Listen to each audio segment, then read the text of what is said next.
Welcoming me, my daughter, and The Board of Trustees of the Lamar Consolidated Independent School District is called to order at 7 p.m. This is the regular monthly board meeting being held on March 23rd, 2021. We have a quorum with all members present. Please join me in a moment of silence to observe as you feel appropriate. Because I can't hear. Sorry.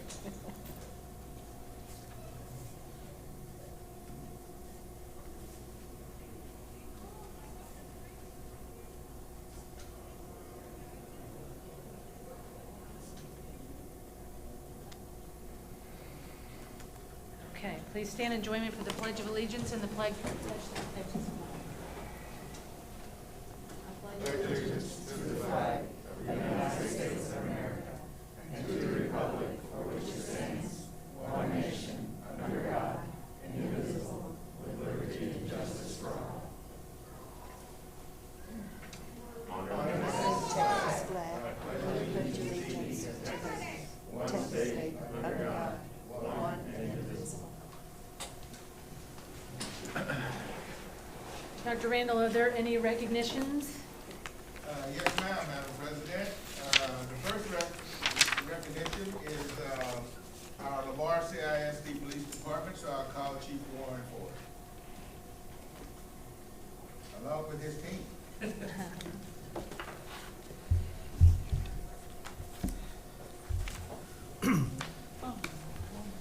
Thank you, Madam President, trustees. You know, in February of 2020, this board passed a resolution authorizing the creation of the Lamar Consolidated Police Department. Come here, appreciate that. Thank you. And we, at that time, gave you a very aggressive schedule to complete the police department. Of course, at that time, we didn't realize that. Excuse me just a minute. Because we're practicing social distancing, we're going to have to ask those individuals in the back to please leave, or the police will escort you out. So when do we get? I'm in healthcare, and I can speak on behalf of True Facts. That's not about facts. It is the current about rules. facts. Officers, would you please escort them out? So when can we come back in? You can come back in when you get ready to speak.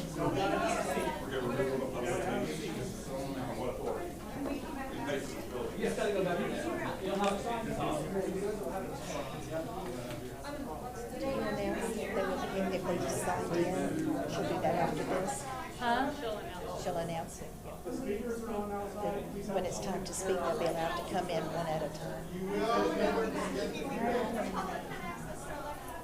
And I'm repeating, please leave. Step outside. Please. All right, let's see if we can have a meeting. We will. We will.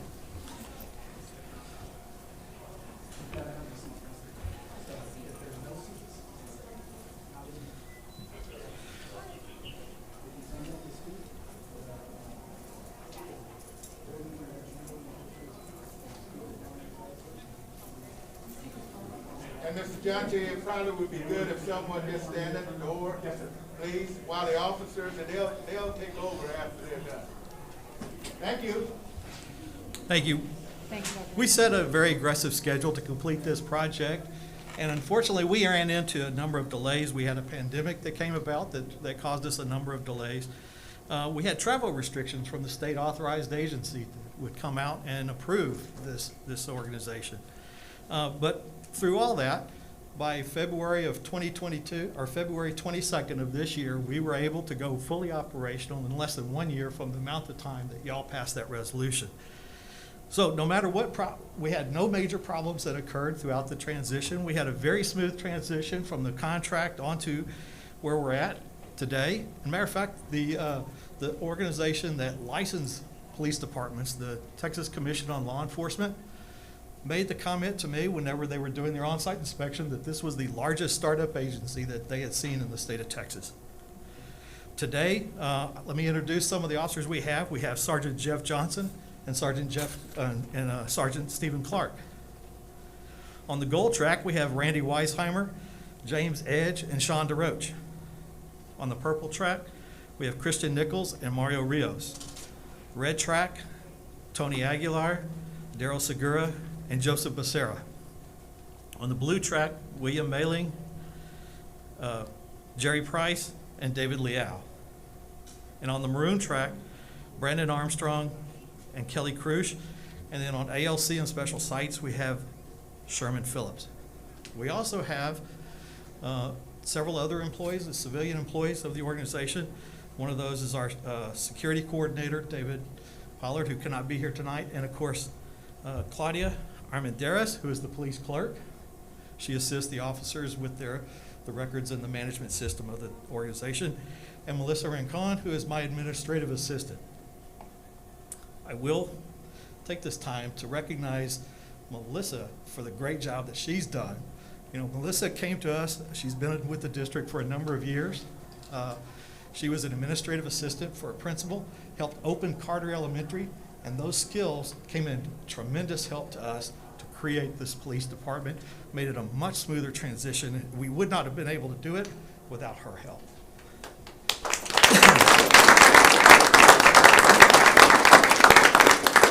Earlier tonight, they passed out a number of gifts in front of you. I want to kind of talk about those a little bit. Inside that, if y'all want to go ahead and look in it, there's one of the patches from the Rosenberg, from the Lamar Police Department.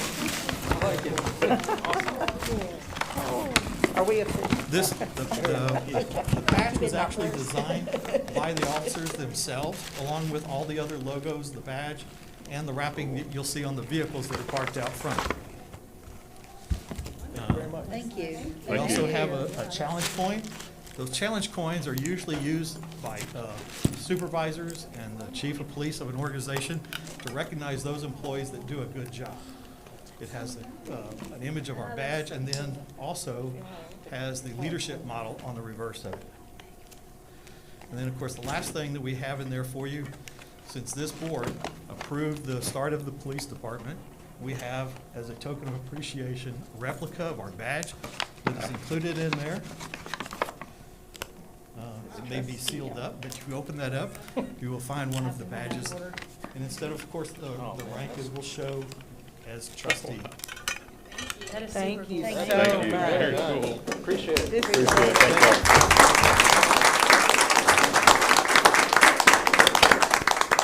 So with that, Any comments on part of the board? And then afterwards, they're gonna come and stand behind the board, and we'll take a big picture of everybody. That sounds good. I'm just so proud of how hard everyone's worked to get this as a realization, because we did do this very aggressively. And thank you. And thank you for everyone that's being here tonight. Excited to have y'all. Thank you very much. Yeah. very excited, very Thank you. excited. Thank Thank you. y'all. thank you. Well, it goes without saying that Chief Warren and every one of these individuals have set the standard of quality when it comes to law enforcement and working with kids. They really and truly do take care of our kids. I know I, for one, am super excited that they now are with Lamar CISD totally, and we're just looking forward to some really, really good years as a result of them. And you can look at every one of them, and you can see them at a game, you can see them in the hallway, you can see them around our kids, and they are taking care of them. And that's something that I think is so special about this police department. So congratulations, guys. Long haul. We got you. All right, thank you all for taking, coming around behind right quick. Now you gotta get to work. No, you So sit we put our down. badges on, or what are we doing? We stand, we No, sit. no, no, you all can stay We seated. sit. Ms. Williams, you all can stay seated. We stay seated, all right. Yeah. Do I need to move over? His camera, oh, he's telling, okay. All right. Justin, you tell us what you want. I might need to go kneel down in the front or something. I don't know, do I need to move over more? I feel like I ought to stand. I don't like sitting. Couldn't get a cent.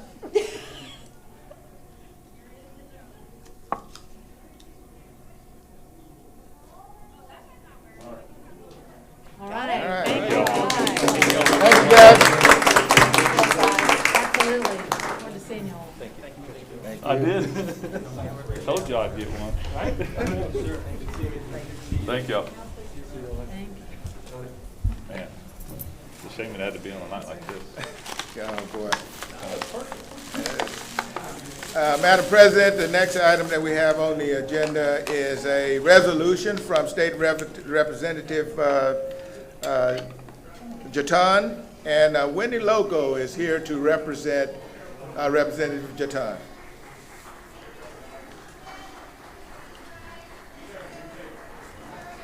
Good evening, Madam President, trustees, Dr. Can you Randall. wait just one Oh, yeah. second?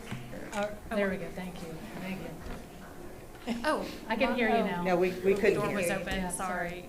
Yeah, so my name is Wendy Lojo, and I am here on behalf of State Representative J.C. Jatan to recognize and commend your school district on your outstanding response to the COVID-19 pandemic.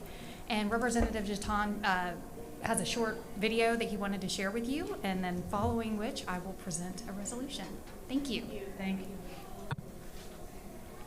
I'm J.C. Jatan, State Representative for House District 26, covering Sugar Land and Richmond areas of Fort Bend County. I'm honored to have both Fort Bend ISD and Lamar Consolidated ISD school districts within my district.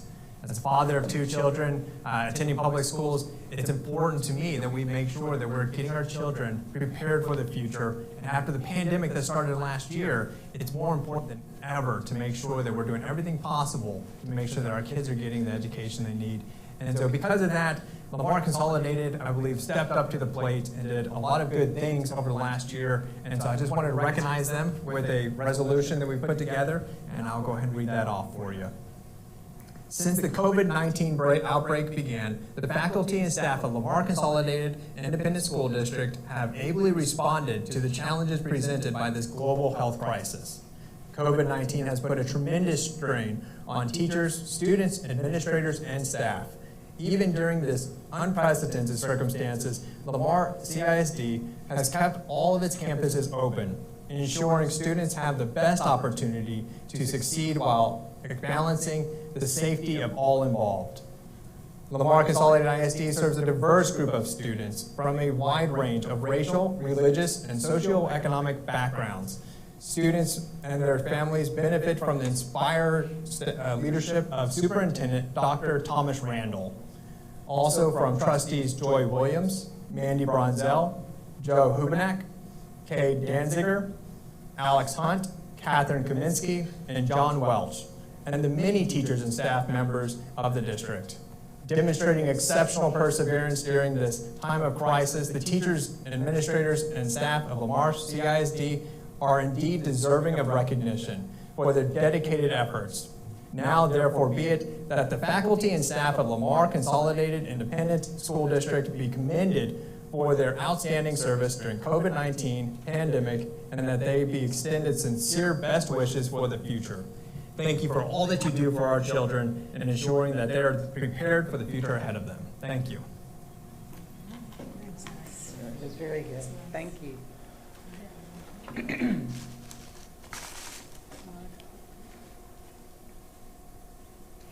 get a little photo op here together.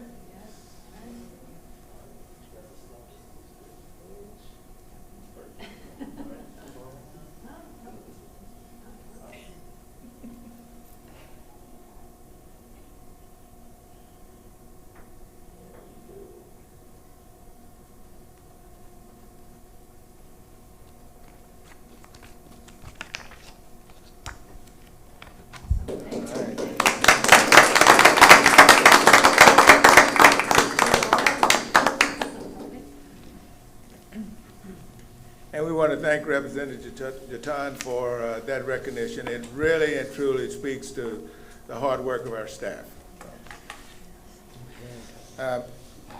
Madam President, we do have some introductions. All right.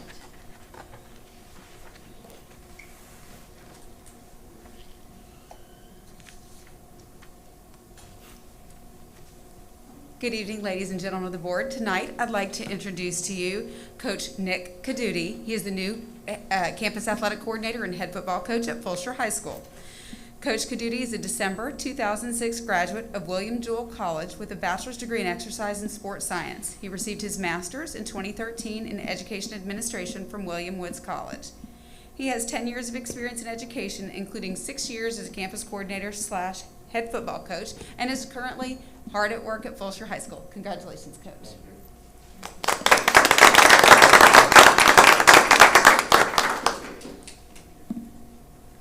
Next, we have the new principal at Velasquez Elementary, Dr. Sherry Henry. Dr. Henry is a May '97 graduate of Lamar University with a bachelor's degree in health. In 2002, she received her master's in counseling from Prairie View A&M. She received her doctorate in 2017 from Walden University. Dr. Henry has 15 years of experience in education, including 2 years as an assistant principal in Lamar CISD, and is completing her first week on the job. Congratulations.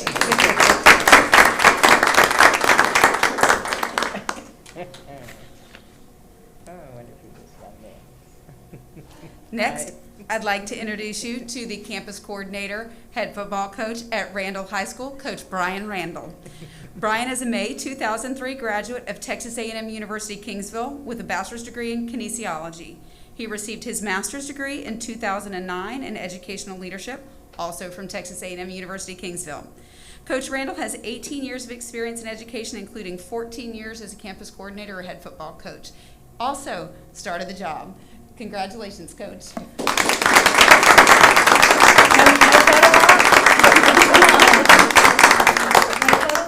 No, we'll get it. He follows the rules. He follows the rules.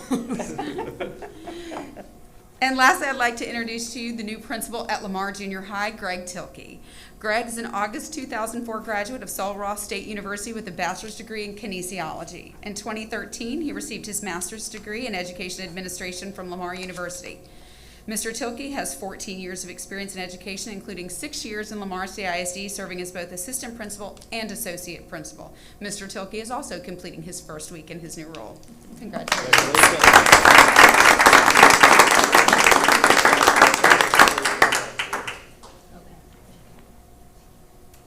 Okay, Ms. Mossick, are there any public comments? Yes, Madam Chairman.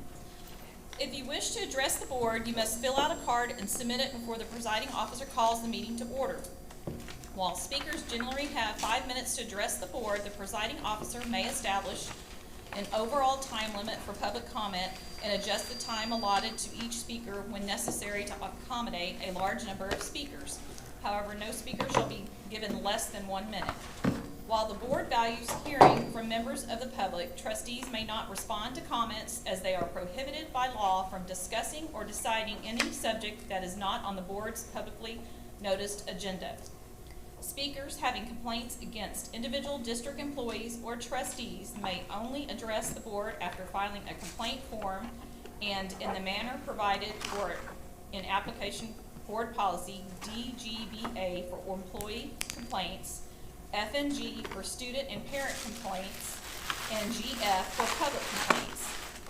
The presiding officer or designee shall determine whether a speaker has filed a complaint according to policy.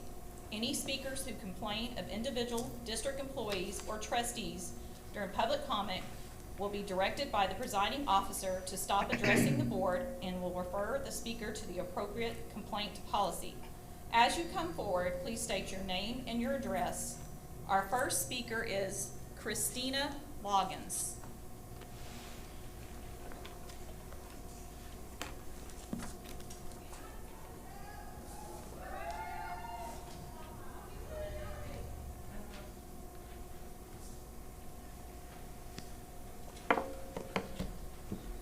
Good evening. My name is Christina. I'm a mother of 4 with children in every campus level at LCISD. I am here this evening in extreme frustration. I am frustrated with your school board and what they are allowing in our schools. I'm disgusted with some teachers and staff, and yet extremely frustrated for the majority of them who are scared to voice their opinions. We look to you to uphold the best, expect the best, and be the best for our children. A teacher has a unique position.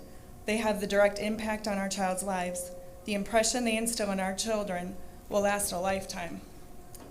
Over the last year, these restrictions and mandates have only left fear.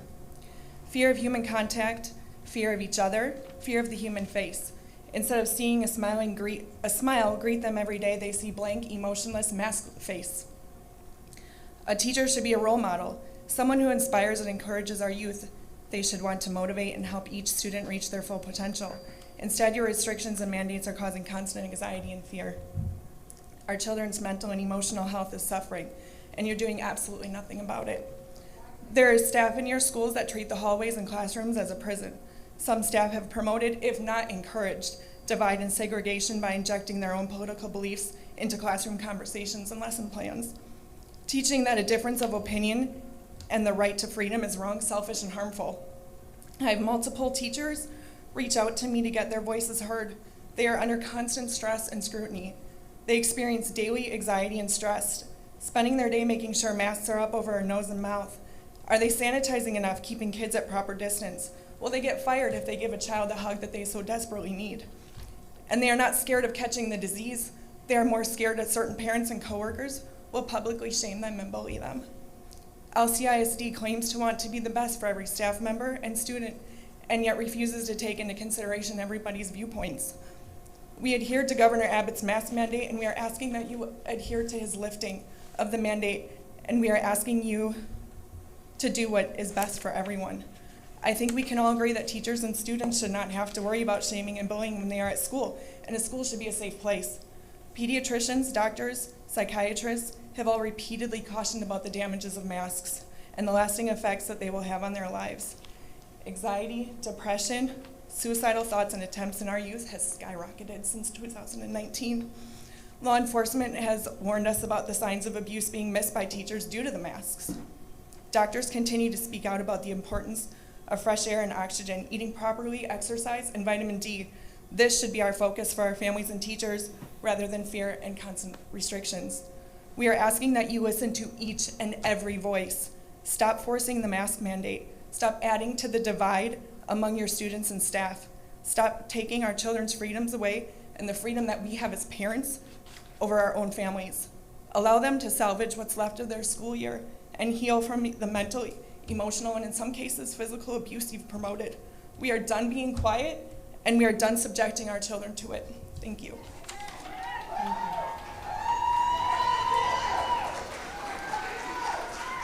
Our second speaker is Jennifer Donahoe.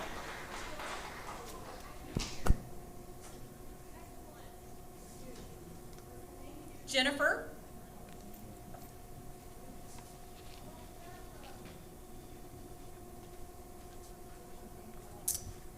My name is Jennifer Donahoe. I have 4 children, 3 of which attend school in Lamar School District. When COVID presented a year ago, we were told it could potentially kill millions of Americans. So we shut down, but as time progressed and the projected infection rate and death rate numbers were nowhere near what we were told they'd be, the governor decided to implement a mask mandate. In turn, when school started this last fall, all children were required to wear a mask in order to return to safe in-person learning. Well, here's the thing. Masks are ineffective. According to Dr. Eli Persenovich, an internist and infectious disease specialist, the average healthy person does not need to have a mask, and they shouldn't be wearing them. There's no evidence that wearing masks on healthy people will protect them. According to the Center for Infectious Disease Research and Policy, there is no scientific evidence that masks are effective in reducing the risk of COVID transmission. In the past, most medical literature indicated the masks were ineffective and essentially useless for preventing the spread of respiratory viruses. Of course, COVID became political, and so the science became political as well. So here we are, a year later. The governor has lifted his unconstitutional mandate, and yet you have decided to keep your forced mask policy in place because, as stated at the workshop, we only have 9 weeks left of school. This policy is wrong, and it is a detriment to the children whom are being educated. Now is always the right time to change a bad and harmful policy. Compulsory mask wearing, especially in children, has severe psychological and physiological effects that will have major potential health consequences if continued. These include shortness of breath, headaches, acidosis, toxicity, fear, moodiness, insomnia, fatigue, immunosuppression, and the list goes on. Childhood anxiety, depression, and panic attacks are being normalized. We are seeing a major rise in childhood suicides. This includes children as young as 9 years old. Did you know that a 4-year-old was admitted to the hospital at one point for trying to commit suicide. My 7-year-old son, he is forced to wear a mask at recess and PE. He has had to run a mile outside while masked. This is negligent and dangerous, and it restricts his ability to take in much needed oxygen. Instead, he is breathing in dangerous amounts of carbon dioxide. Shutdowns, social distancing, mask wearing. These were originally intended as a minor disruption to flatten the curve. And here we are a year later, and no end in sight to mask wearing, despite the clear fact that children are not spreading the virus, and the death rate for all age groups is extremely low. The driving principle behind creating good school policy should be to focus on the needs and the best interests of the children, not to focus on the needs of the parents. The parents' needs, although important, are secondary. In this case, if a parent has to rearrange their schedule, they are doing so based on irrational and unwarranted fear of a virus with extremely low transmission rates and death rates among children. On March 13th, 2021, your beloved CDC released a study that found daily case and death growth rates were, before implementation of mask mandates, were not statistically different from the reference period. The reference period being March 1st to December 31st of 2020. The daily growth rate of COVID-19 decreased by only 1.8% with a 1% margin of error, which means they don't do anything. And that was within an 81 to 100 day time period. Listen to the science, they say. Well, we are. It's shouting, and you have plugged your ears.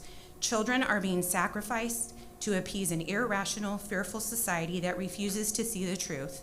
The virus is real, but the narrative is not. The best interests of the children should take center stage, not the fears of a select few parents. There is no point to keep a bad policy for the convenience of certain people. Please give us and our children the option to mask. We don't want to mask our children, and we deserve the right to have them unmasked. Asking them to continue to do something just because, as someone stated the other night, they're already used to it, is the equivalent of asking an abuse victim to continue to endure the abuse they've suffered because, hey, they're already used to it. I appreciate your time. Thank you. Our next speaker is Sandra Torelli. Sandra?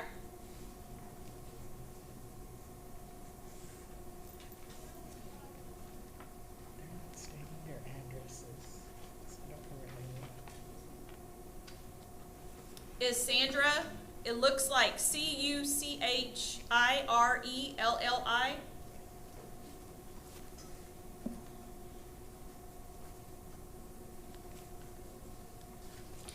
Good evening. My name is Sandra Cuccinelli, and I have 5 children, 3 of which are elementary age. I chose to homeschool when the mask mandate started because I didn't want my children spending 7 hours a day with their breathing restricted. I did not want them to feed into the fear that their very breath could be harmful to somebody else, especially adults. Making adults feel safe and protected is not a burden that should ever be placed on a child's shoulders. That is abuse. That is child abuse. I am here today to ask you to make masks optional for all students and teachers. My school-aged kids are suffering. They miss their peers, their teachers, the social interaction, and the normalcy of school. Watching the effects that social isolation is having on them is heartbreaking. I have read countless articles from doctors stating that anxiety and depression amongst children has skyrocketed. Suicide rates in kids is the highest it's ever been. Enough is enough. The numbers and the science do not correlate with the continued measures taken by LCISD. Measures that have detrimental health impacts on our children, both long and short term. I understand that last year we didn't know what we were facing, and you all had to act with the information at the time. I'm a firm believer in know better, do better. Fact is, we are talking about a virus that has over 98% recovery rate. Our governor has lifted the statewide mandate. We have effective treatments available. We have countless studies that show there is no asymptomatic spread. We have studies that show masks are ineffective and actually harmful, and data that shows that kids are not an at-risk age group to either get it or spread it. And if this had anything to do with health, the importance of a healthy and robust immune system would have been stressed, which means healthy food choices, exercise, vitamins, sunshine, all while breathing freely. The teachers' mental health was raised at the workshop on Tuesday, and rightly so. I would like to ask what considerations are being made for our children's mental health. Did you know that every single mental health measure has increased for children, including suicide, self-harm, and eating disorders? Suicide rates for kids the ages 10 to 14 has nearly tripled in the last decade, while suicide rates amongst teenagers has increased by 76%. In 2020 alone, ER visits for mental health for children aged 5 to 11 increased 24% and 31% for 12 to 19-year-olds. On Tuesday, the response to changing COVID policies was basically, we only have 40 days left, the kids and staff have gotten used to it, and the current protocols have worked. 75 Texas ISDs, 4 within that changed today, have changed their mask policy within the last few days. With only 40 days left, they put the health and well-being of their children first. And the argument that they are used to it, you've all masked them out of fear. You've made them believe that they are responsible for other people's health. They aren't used to it. Most are just afraid. And we don't continue to harm because a person is used to it. I don't know if you're aware, but there are plenty of harmful side effects of masks, and these are some, they're not limited to this list. Increase in headaches, increase in breathing issues, increase in anxiety and panic attacks, claustrophobia and trauma responses, increased depression, poor speech development, poor empathy, increased feelings of loneliness or isolation, decreased ability to determine nonverbal communication, increases in skin rashes and acne, and more. Let's restore humanity back into our schools and make decisions based on fact and not fear. Make the masks optional and let parents make the health decisions for their children. Thank you for your time. Thank you. Our next speaker is Allison Anger.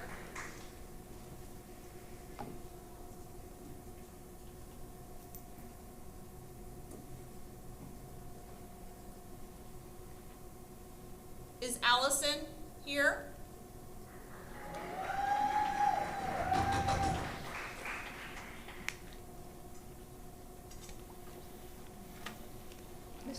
Ms. President? Yes. That banging on the windows is bothering me. Can you ask them to stop pushing the signs against the... No, it's banging, it's not the sign. They're banging. Oh, They're well, banging. that too, all of, It just makes me uncomfortable.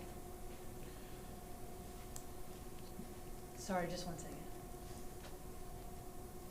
Okay, thank you. Go ahead. Hi, my name is Allison Anger, and I'm a senior at Fulshire High. A full copy of my statement was emailed to all the board members in case I can't make it through the whole thing due to time restrictions. I am speaking for myself along with my fellow classmates who have been dramatically affected by these strict COVID rules that are in place across the school district. I am asking as a student to please consider making masks optional. Here are some examples of what I go through at school on a daily basis. When I walk through the hallways to get from class to class, the hall monitors will be standing and staring at each and every student, watching their every move. And if you have your mask below your nose, they will yell out, "Hey, put your mask over your nose." If you ignore them, they will yell it out even louder, and you would have no choice but to listen to them. My heart races in the hallway whenever I pass by the hall monitors because I expect to be yelled at every single time. It is so bad that I have to be strategic and find a way to walk around them, hide behind other students, or walk a different direction in order to not be seen by them. Some teachers from other classes will come in to say hello to my teacher, and if they see someone with either a mask off or below their nose, they will say things like, "Why do I see your face right now?" Or, "I don't want to see your face," or, "Your face is distracting me." They don't realize that those very words they said to us affected us mentally. It made me feel like trash and less of a person, and my friends said the same thing as well. It is also very hard to connect with my friends and teachers when their face is covered and can't see their facial expressions. I don't even know what some of my teachers' faces look like. Because of this, people just walk around like zombies. No one talks, laughs, or can be themselves anymore. I would now like to talk about the arrows in the hallways. The arrows are placed in a way that makes us walk all the way around to another hallway in order to slow the spread of COVID. It is ridiculous because everyone is squished together in the hallways, going the long way around, and it defeats the whole purpose. Our classrooms are much closer to the main hallway, but the teachers or hall monitors block the way there. There was one time I walked the opposite direction to get to the main hallway faster, and one of the hall monitors yelled out, "No, go the other way, turn around, turn around." I tried to ignore her and kept walking, but she lifted her arms up to block me from going any further. My heart was beating so fast because I felt like I was in a battle. I've had depression and anxiety from the beginning of this year to now. All I wanted was a normal and fun senior year with amazing people who would support and care for us until our graduation, but all we got was yelling in our faces by grown-ups, being treated like we are stupid, and face muzzles that we are forced to wear. It is because of these experiences I am asking for masks to be optional, and I do mean really optional. No more abusing us in the hallways, classroom, etc. I have heard one of you say, "But there's only 40 days left of school, why would we change things now?" Well, 40 days of school is a long time for me and my fellow classmates, and as a senior, I personally would like to end it on a positive note and take these masks off. It would be a great way to end the year for a lot of us. I just want my God-given human right to be free in America again. Thank you for your time.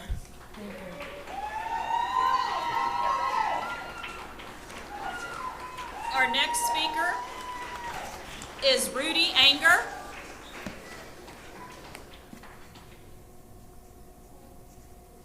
Rudy Anger.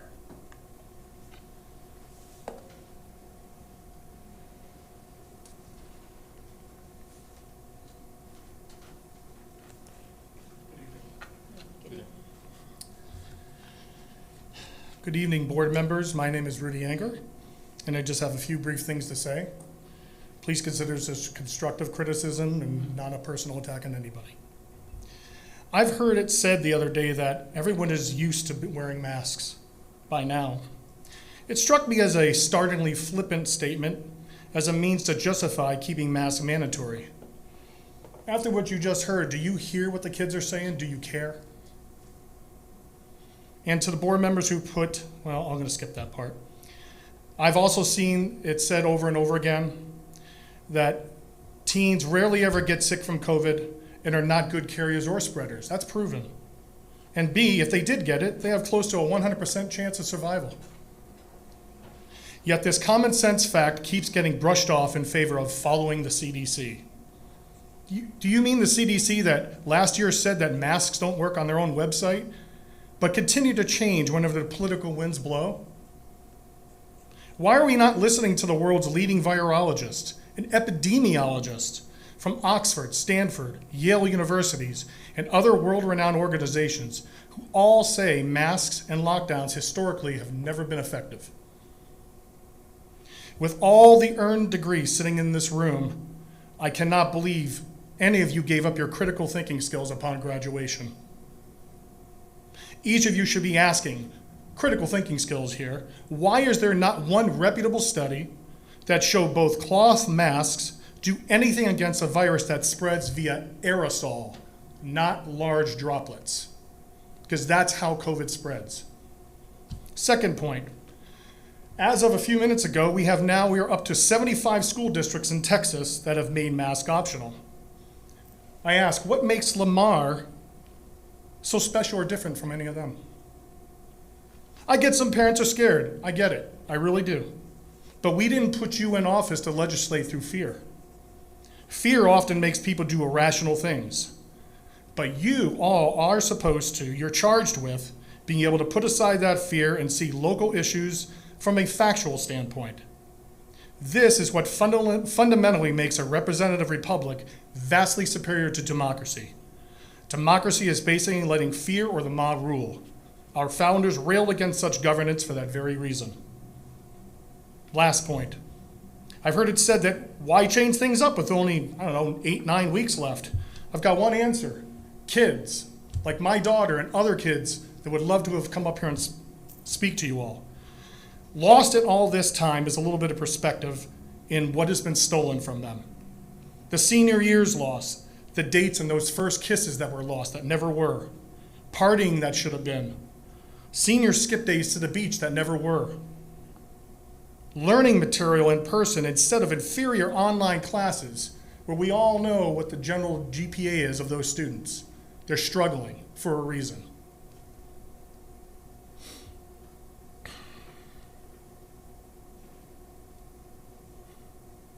If you allow masks to be optional, you're giving Lamar students everywhere at least 9 weeks to put a happy, memorable cap on a horrible year. A year where, quite frankly, a lot of grown-ups have let them down. And finally, just a friendly warning. If you don't do this, you're going to have a generation of young adults who are going to resent you forever. They've got brains of their own, they can think for themselves. They can also see that the CDC has changed things. They could see the WHO has changed things over the course of the last year. They've seen it.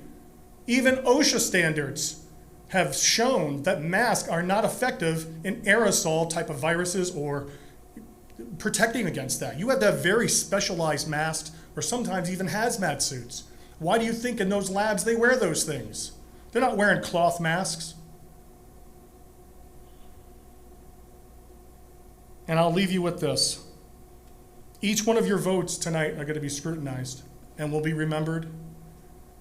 I know some are up for re-election, and I know some of you have no one running against you, so you're in. But there's a new breed of voters out there. They're going to be paying attention to these things for the future. We expect you to do the right thing. I say, to hell with the TEA, to hell with the CDC. These are our kids. Thank you.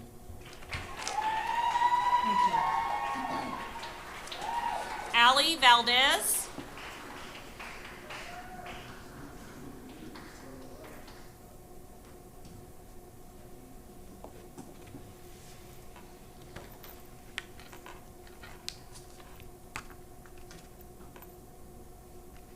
Ali Valdez.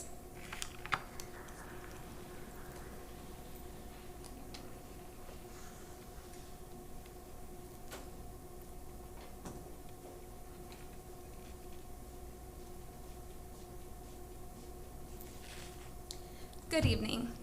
My name is Ali Valdez, and I'm a parent of a Lamar CISD elementary student. We have lived in the area for almost 8 years, and we choose to live in this area because of the reputations of the schools.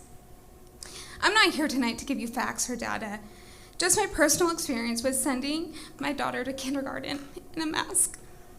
In August, you all made it seem like she'd only wear a mask at arrival, dismissal, and in common areas. What I've learned is everywhere is a common area. She is the only person in our family that consistently wears a mask daily. She is also the only person in our family who has contracted strep throat and the flu from her Lamar CISD campus. But masks work. She went into kindergarten already having antibodies of COVID-19, but yet she still has to wear a mask. My daughter was recently diagnosed with asthma. Her lung function was at 56%. She comes home wheezing. She has asthma attacks in her sleep. Yet she still has to remain masked in PE and recess. If you don't think this is an issue, you are heartless individuals. We live close enough to our school that we are walkers. Do you know how heartbreaking it is to watch your daughter walk home in 100-degree heat with tears streaming down her face because the teacher walking with them won't let them take their masks off? Yet, the 50 other students in front of them that aren't being guided by a teacher aren't wearing theirs. I've talked to the principal, who showed zero empathy. So please don't tell me that principals and teachers will work with you, because they will not. My daughter's teacher lives a few streets over from us. On Halloween, while trick-or-treating, her teacher called her by a different name because she hadn't seen her with her mask off and didn't recognize who she was. As a former teacher, that broke my heart. My daughter has learned a lot this year, and I'm forever grateful for that. How I wish she could see her teacher smile at her when she's mastered her sight words, her reaction when she finally figured out a math problem she was struggling with. There's a light bulb that goes off when a child finally figures something out. It's the one thing I miss about being in the classroom. Those things don't get celebrated anymore. When there is a risk, you should be given a choice. Give the parents a choice. Make masks optional. Change your contact tracing protocols or end them. If you don't do it now, when will we? Yes, changing the policy is going to be work. Do the work. Yes, people are going to be upset, but if we don't end this now, when will we? It's not normal. I've been a teacher in a classroom where half my students have been absent with the flu. Did we ask them to mask? Did we contact trace? Did we quarantine? No, we kept teaching. I know there are some of you on this board that agree with me, and countless other parents, teachers, and students, but they are too afraid to go against the grain. We didn't elect you to stand by idly. Stand up for us, be our voice, and advocate for our children. Thank you.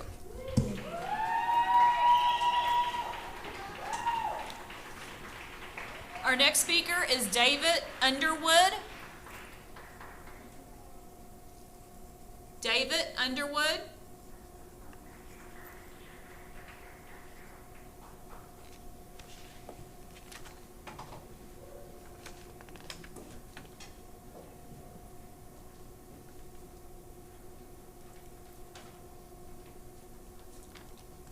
Guess you probably know why I'm here.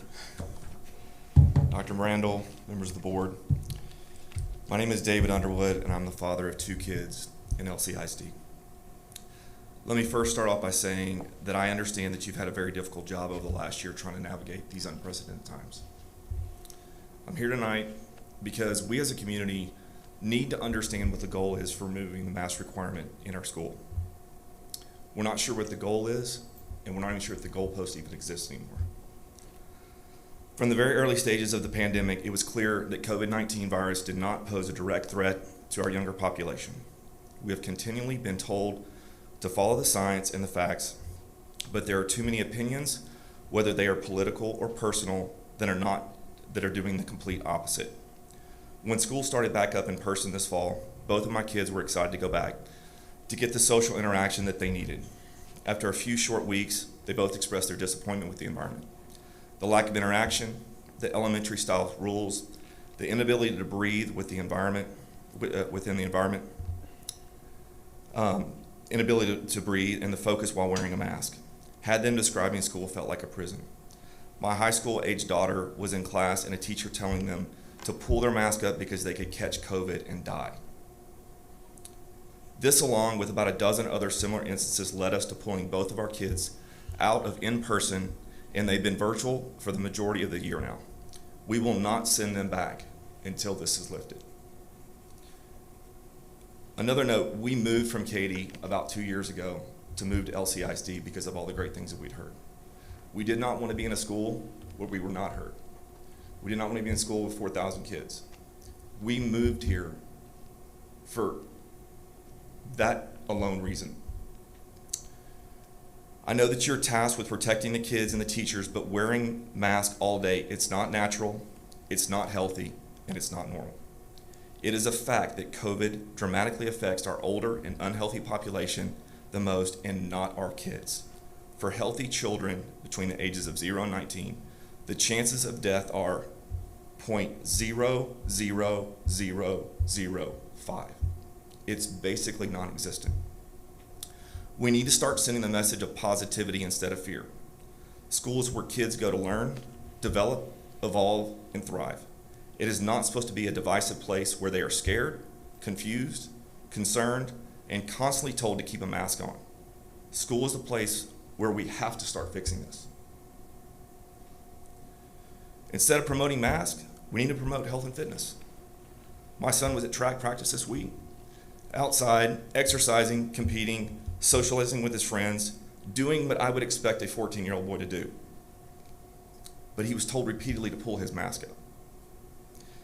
Instead of shaming them for not wearing a mask or not wearing it properly, we should be celebrating them for being healthy and exercising, which is the #1 protection against COVID and most other illnesses.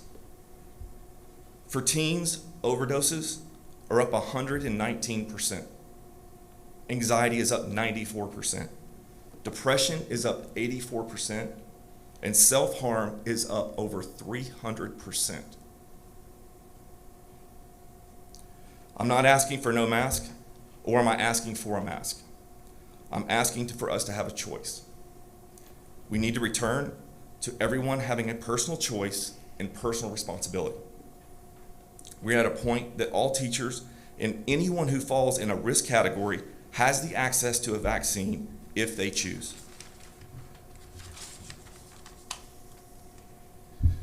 We need to fight for our kids in our community before it's too late. We now have enough information for all of us to make our own decisions and choices. We need to return to the community of hugs, high fives, handshakes, and smiling faces, because we all need it. Thank you for your time.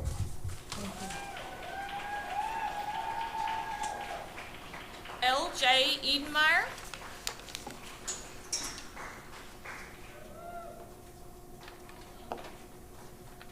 Good evening. I'm L.J. Edenmeyer. I am at 2510 Avenue F, Rosenberg, and I teach at George Ranch High School.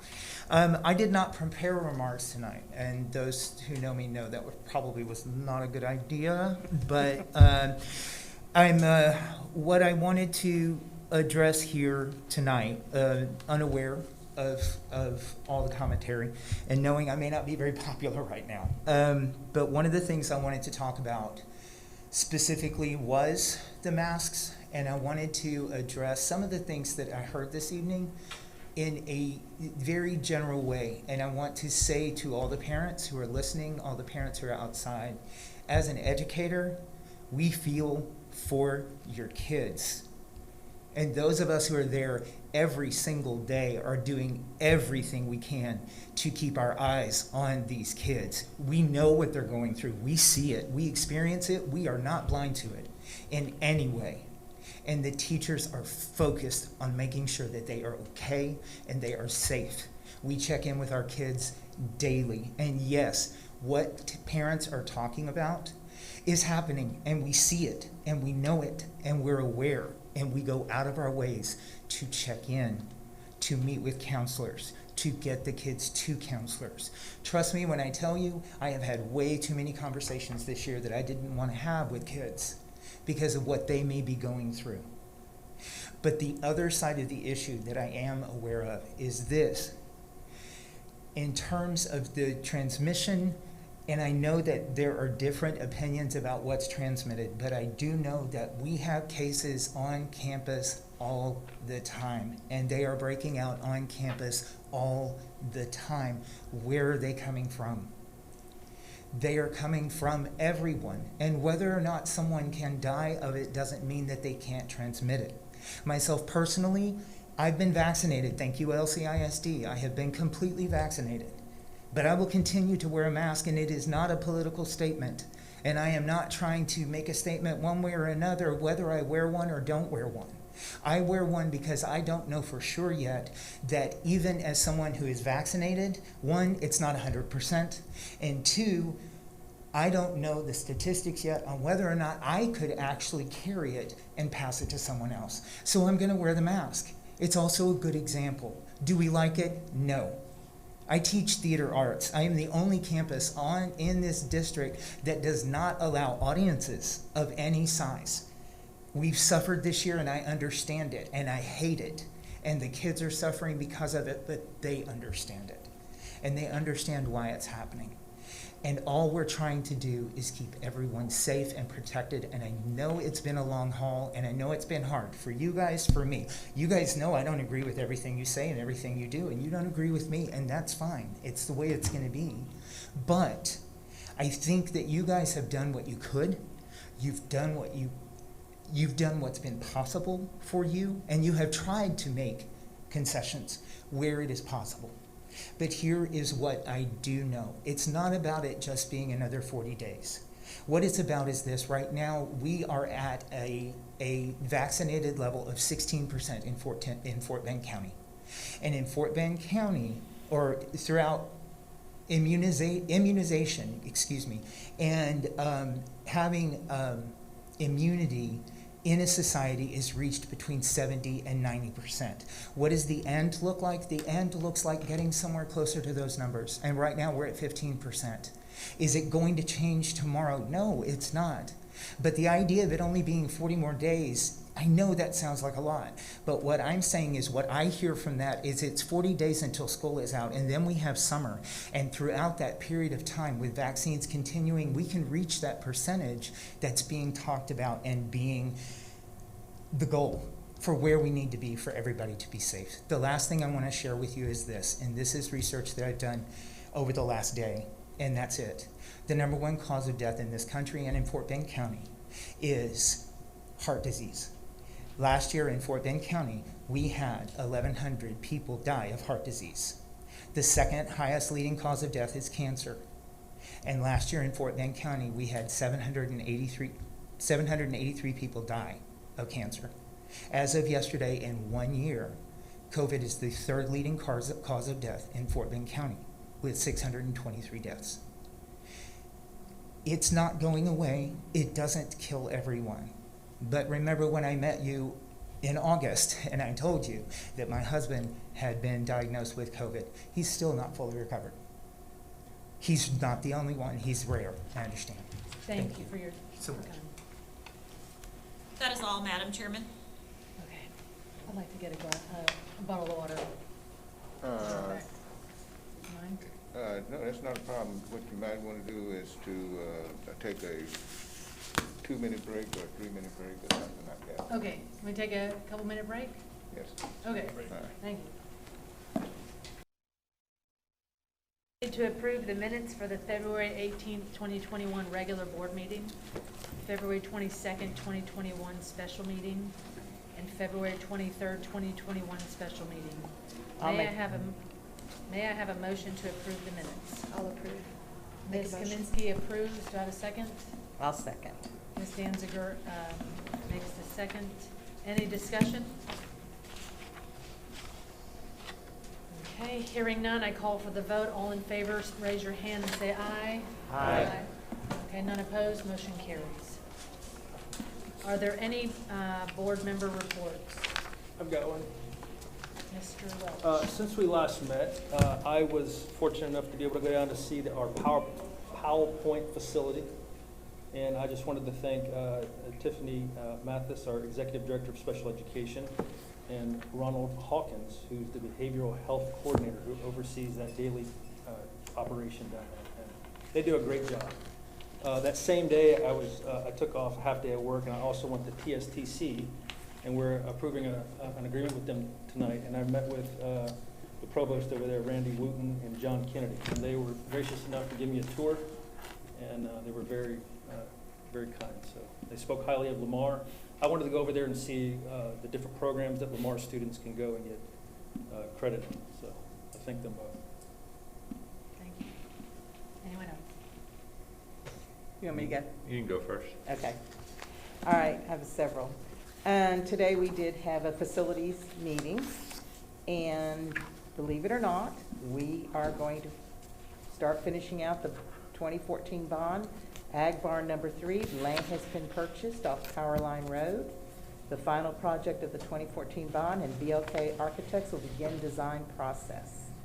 And that should be ready at the end of 2021, or, okay, early 22. All right, the 2017 bond, transportation fuel tank replacement, new fueling system is operational. Soil remediation proposal is on our March board agenda tonight. ALC additions and renovations, 1621 and Alternative Learning Center academic wing construction is in progress, and they showed us pictures and it looks very good. Jane Long Historical Gym renovations, interior finishes are in progress, scheduled to be completed June 2021. Terry High School and George Junior High School additions and renovations, the Terry Band Hall renovations are in progress, and the George Junior High School Forum Stage renovation is also in progress. The Brazos Crossing exterior improvement, final pay application is scheduled for the May board meeting, and I think we can all say what a job well done making the facelift of our administration building. Multi-purpose space at the high school and orchestra middle school additions, construction of all 7 additions are underway, and they all should be ready periodically over the next few months, and they should all be ready by the fall. Lamar Consolidated High School and Lamar Junior High School additions and renovations. The large group instruction room is complete. Junior high choir and orchestra finishes are in progress, and sub-varsity field area and visitors locker room construction are in progress. And I did get a tour at Lamar High School if you ever want to go over there, and those that know it, what before and after, it's just an amazing and job well done. Dr. Thomas E. Randall High School and Harry Wright Junior High School Construction is 95% complete. FM 2977 and Colburn Road traffic signal is being installed. The project is on schedule for schools to open in August 2021, and our plaque with the board members' names is in place. And Fletcher Morgan Jr. Elementary School foundation is complete and still is up. And Maxine Phelan Elementary School proposal phase in progress, receiving proposals April 1st. And I follow on Facebook, and she's already been over there and had her picture made with the sign that's up saying where her school's going. So I know she's very excited. And our 2020 bond, we have requests for qualifications or RFQs. Construction manager agent interviews we've scheduled for next week, and architect interviews are also scheduled for next week. So we are moving along. I did want to say that on March 12th, I tuned in to the TASB Legislative Day. It had to be different this year. Normally, every 2 years, we get in our car, we go to Austin, we have a legislative day, everyone comes in and talks to us, and then we head over and visit with the different representatives of our area. This time, it was virtual. We did have the governor and lieutenant governor come in and talk, and then we had both chairs of the education committees, and there are for the House and the Senate. And I enjoyed listening to the chair of the appropriations, because he's very much wanting to make sure the money that hits Austin hits the districts. So we just need to keep our eye on some of those things that are coming down the pike and what they're talking about doing between charter schools and public schools. We need to keep our ear out. But I did enjoy it, and I think if you go to the TASB website, you might be able to find it and tune in and be able to watch some of the question and answers that they got. And one last thing, I was asked, like I do every year, to read at different schools, but this year I got to virtually read to the third graders at Austin Elementary, which was different but fun, and I could see the excitement on their faces after we finished, and I got some wonderful thank you notes. So even though I haven't been able to do that in person, it was nice to be able to reach out and touch them virtually, and hopefully next year we'll be in the classrooms. And that's my reports. Thank you. Last one. Technology Committee met this evening. It's actually been a few months since we last met, and there is a long list of projects and updates. But to hit on a few, the mock vote application was revamped and modernized this year for the vote 2020, and actually had 11,150 students voted, which I thought was extremely impressive. Secondary complexes fiber refresh due to higher need for speed and reliability. All fiber runs from the MDF to the IDFs at each secondary campus are currently being replaced and standardized with single mode fiber. There are multiple items on the agenda tonight.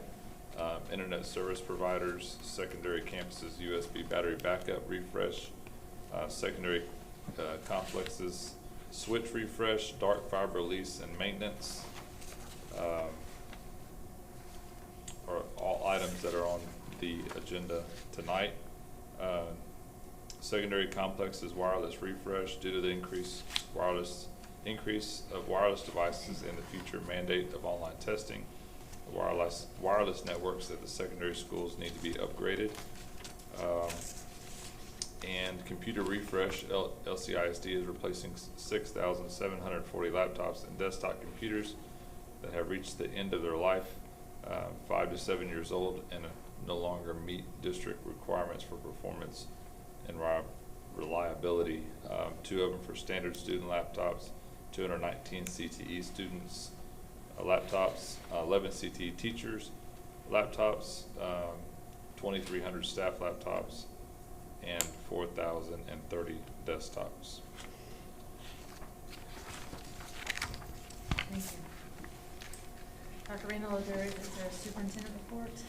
Really, just a reminder for the April board meeting will be on the 13th. That is the workshop day, but that will actually be the board meeting, April 13th. And May 18th board meeting The 20th is moved to the 18th because that is the night that Lamar Consolidated High School graduates. So just want to remind the board that those two meetings are being adjusted. And that's all I have, Madam President. Thank you. At this time, we'll establish a consent agenda. The board creates a consent agenda, which are items the board members feel there is no need for further discussion. So we will now go through the list. A1. I'd like to pull. A2. A3. A4. B1. B2. B3. B4. B5. B6. B7. B8. B9. B10. B11. B12. B13. B14. B15. B16. B17. Yep. Pull that. B18. I have not even pulled that, yes. C1. Okay. Was it D? No, you got D. Oops, I have D in there? I sure do. Sorry. Don't let David Didn't mean to not include Tate. No, I apologize. That was totally unintended. D1, D2, D3,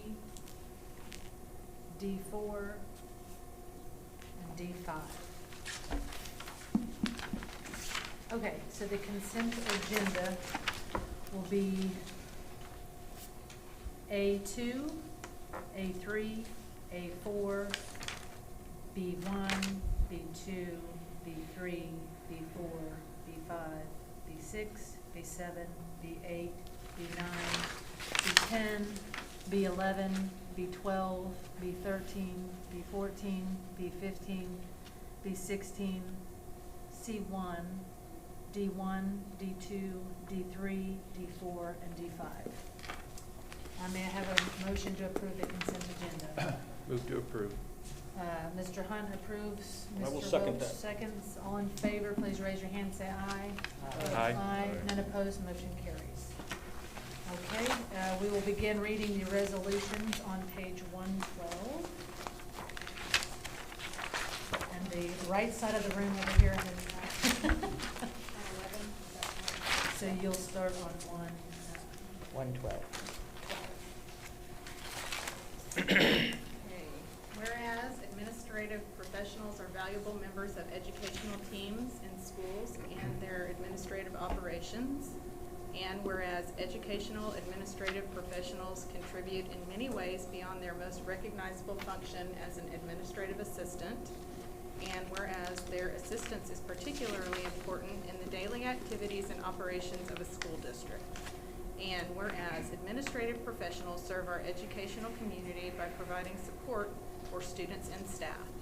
And whereas educational administrative professionals assist school and district personnel as trusted communicators with parents and community members. And whereas their connection to the community aids in communication and positive public relations within the community. Therefore, be it resolved that the Board of Trustees of the Lamar Consolidated Independent School District declares the week of April 19th through 23rd, 2021 as Educational Administrative Professionals Week, and encourages members of the Lamar Consolidated Independent School District staff and community to express appreciation to our educational administrative professionals. Adopted this 25th day of March, 2021. Page 114. 14. Sorry, 114? Yeah. Okay. Whereas school librarians play a critical role in the education process through involvement in reading and research. And whereas school librarians serve as an instructor for early literature appreciation and share a unique knowledge of literature as a way to learn and as a recreational pastime. And whereas school librarians serve as a resource director for each campus, as well as provide instructional support for teachers and students. And whereas school librarians teach students to use research as an extension of the learning process that will help students throughout their educational career. And whereas school librarians play an important role in curriculum development, textbook selection, and review of instructional materials. And whereas school librarians maintain a knowledge of instructional technology and educational programs that serve as a resource to students and staff.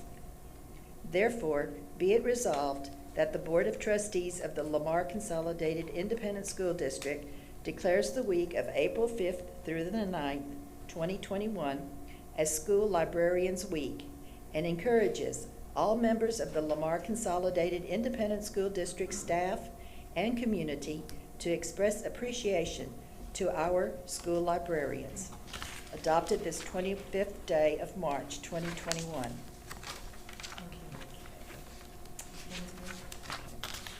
The resolution, whereas parent and family involvement in children's lives is critical to their success as children and adults, and whereas volunteering is one of the most important aspects of parent involvement, and whereas volunteers are invaluable to our schools, teachers, and students by greatly extending and increasing the district's resources, and whereas the goal of Volunteer Appreciation Week is to bring a greater awareness and demonstrate appreciation for the many hours of labor provided by the volunteers in our schools.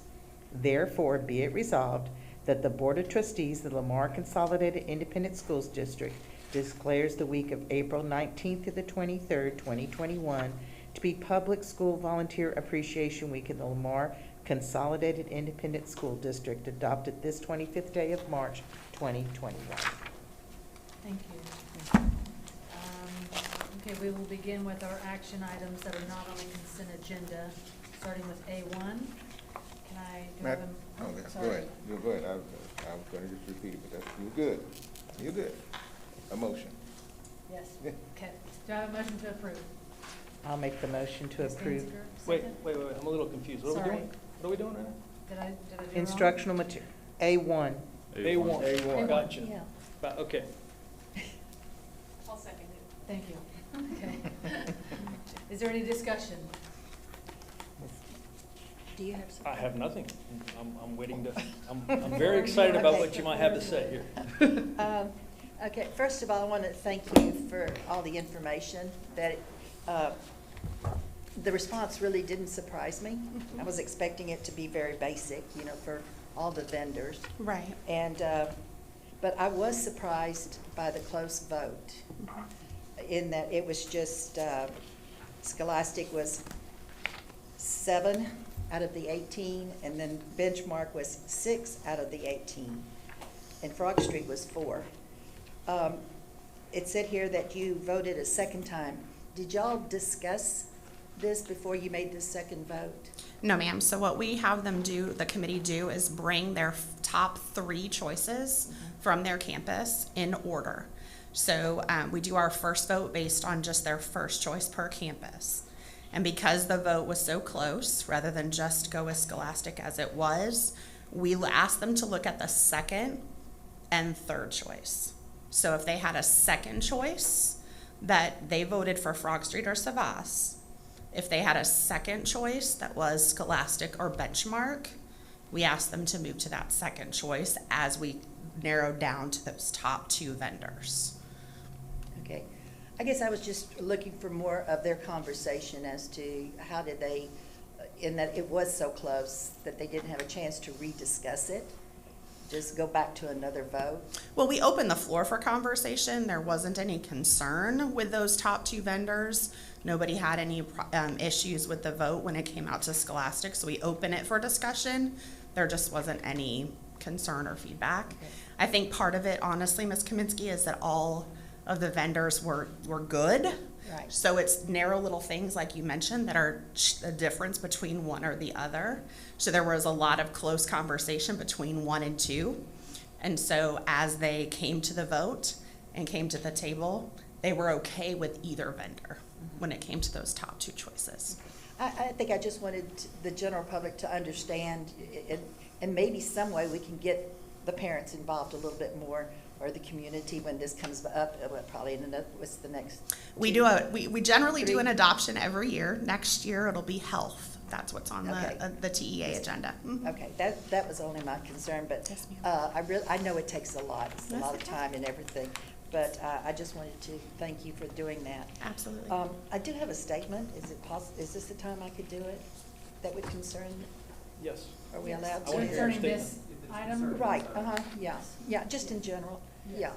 I just wanted to make sure I made the acknowledgement. I do understand. Thank you, Ms. Kaminsky. And this is more for just the public and everybody to understand what I did. At the Tuesday workshop, I asked about the logistics of how new curriculum resources were being chosen, and in this case, it was the pre-K students. I wanted to know who chose them, why, the cost, and the differences in the vendors.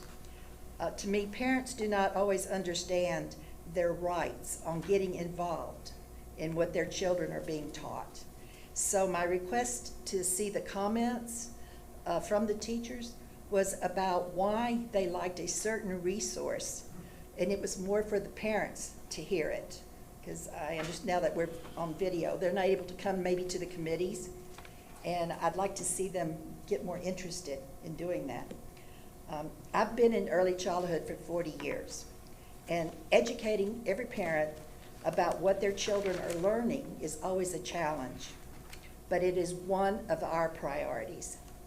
They see the worksheets, they hear the songs, the nursery rhymes, they listen to their language. What are they talking about when they get back home? Without really understanding that developmentally their children are being prepared for higher education in the public and private schools.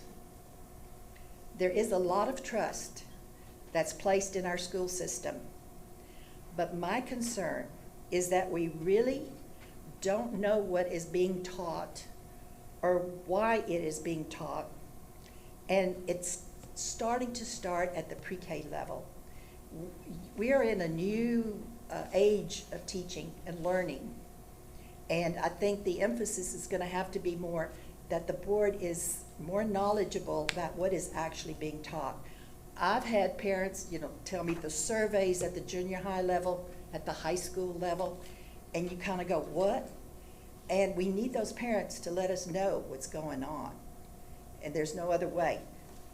There is a push, and I'm going to go from I deal with infants to 5-year-olds basically, and there is a push for 2-year-olds and 3-year-olds to be exposed to diversity and culture, and they can't just be kids. And I think that that's just a little red flag I want everybody to be aware of. It's coming. And if you just start listening, I was in Walmart one day, and the books that were out there for sale for these 2 and 3 and 4-year-olds was unbelievable. They're not ready for that. But we have to let the parents know. It's out there, make them aware of what it is. My role as the trustee has always been to question the administration. And to some, the questions may seem very trivial, but I hope that the parents will understand that asking questions is okay. That is how every person learns. And it starts with our little ones asking, why? So as adults, I think all parents should feel comfortable in asking why. it's okay to do that. So that was just for why I was concerned about this. No, Okay. well said. Thank Very you well for said. sharing. Okay. So we need to take a vote, right? Yes, ma'am. Okay. I get all, okay, all in favor, please raise your hand, say aye. Aye. All right, none opposed, motion carries. All right. Next item, let me make sure, is DAB 17. Do I have a motion to approve? Well, it's There's not nothing that, to Sorry. you just have to have a motion. There is no Not to recommendation. approve. Do I have a motion to discuss? Sorry. Make a motion. I second. Mr. Hubenet makes a motion, Ms. What Kaminsky. is the motion? What's the motion? To What do we discuss. Whatever he said. No, we don't. No, You- sorry, what I Oh, did. to approve? No. You Discussion. need, of it. motion. what this is just saying is that this is an opportunity for discussion and action on the item. Okay. So you have to have a An action. motion that the board, that would be on the table for the board to Oh. take action. Okay, I will make a motion. There you go. I will make a motion that we take the COVID policy that the administration has proposed and amend it to say masks are 100% optional. Okay, so it's open for discussion. No, you need a second. We need a second. That was So- my proposal. So we only, sorry. Legal counsel here. I'll second to discuss. yeah, I'll second Okay. To discuss. to discuss. Got it. Okay. It is open for discussion. Great. I want to talk about choice. I want to talk about returning it to Lamar CISD. On Tuesday night, it was stated in this room that leadership is sometimes thinking about and doing what's best for the organization, and I totally agree with that. Another aspect of leadership is to sometimes make the hard decisions when those around you are not making those decisions, and they're too afraid, and you have voices telling you one thing, you have other voices telling you another thing. That is also leadership. We did this in August of this year when a lot of school districts did not open, and then they postponed the opening, and then they said we're going to do virtual only. We were the ones, Dr. Randall and his team, they put together a great plan that we implemented, and the board stood behind them, and we opened on August 24th. At the time, that seemed like a great thing to do, and I have had my issues with the policy since then. And I've wanted some things changed, and I've had discussions with Dr. Randall. The science on masks is all over the place. Anybody who's pro-mask can find articles of epidemiologists and the WHO and the CDC and everybody else. And those who are anti-mask can find the same kind of articles saying the exact opposite. It's hard to pin down, and it's very unfortunate that this has become political.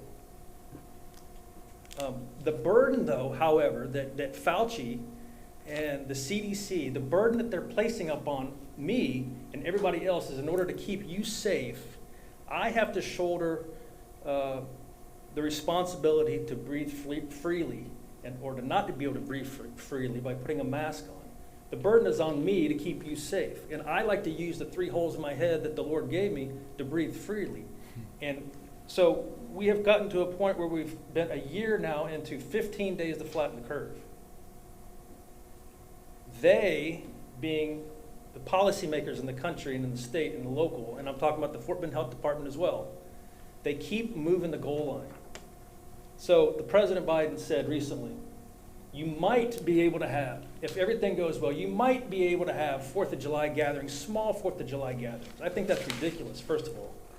But, so going back to school is going to happen in August, and this administration, actually the next administration, because we're going to have a new superintendent, is going to be putting that plan together in July. So with the President's comments in mind, in July the 4th, this administration starting to move forward to a back-to-school policy, there's no way that they, the CDC and the Texas Department of Health and the Fort Bend Health Department, are going to say masks are optional for the school year. It's no big deal. If you want to do them, great. There's no way they're going to do that. They've been saying this for 12 months.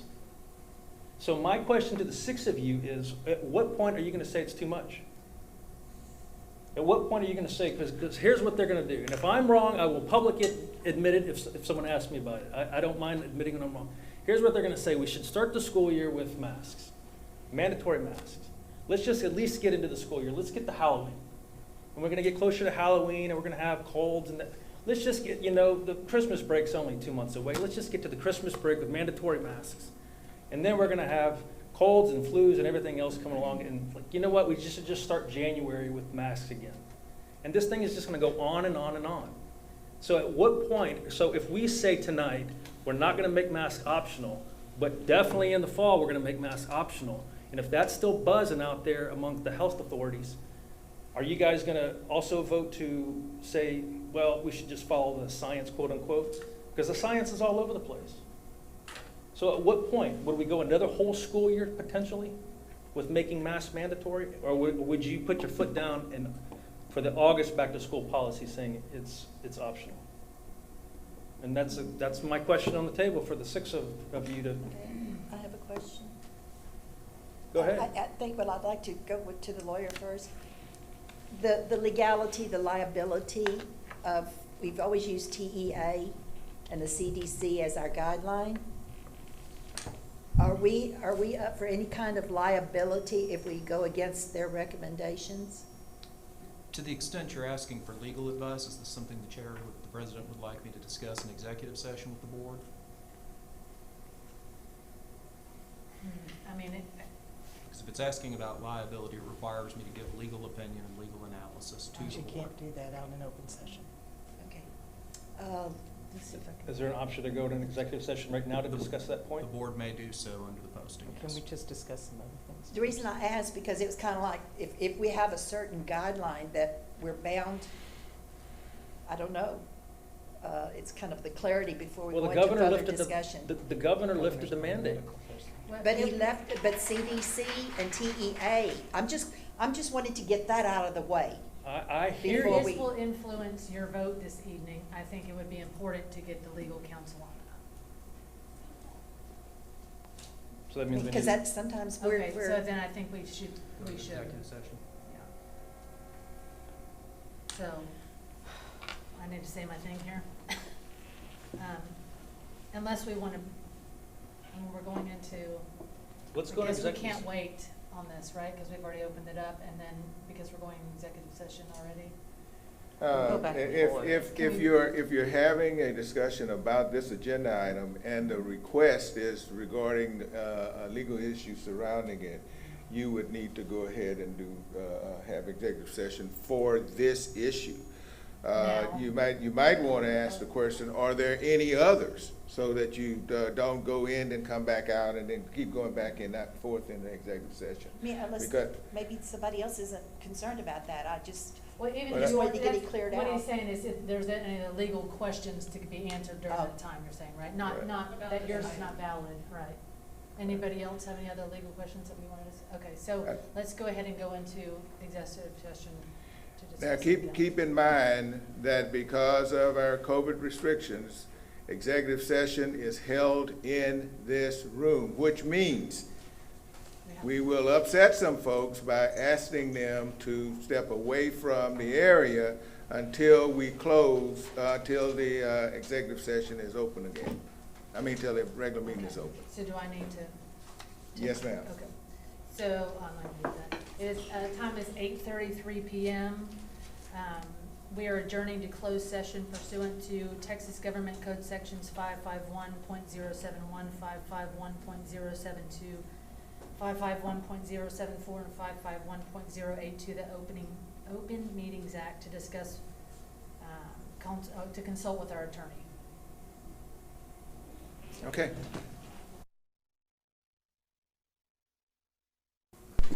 It's on. We got it. We're Okay. now back in open session. It is 8:46 p.m. We have a quorum.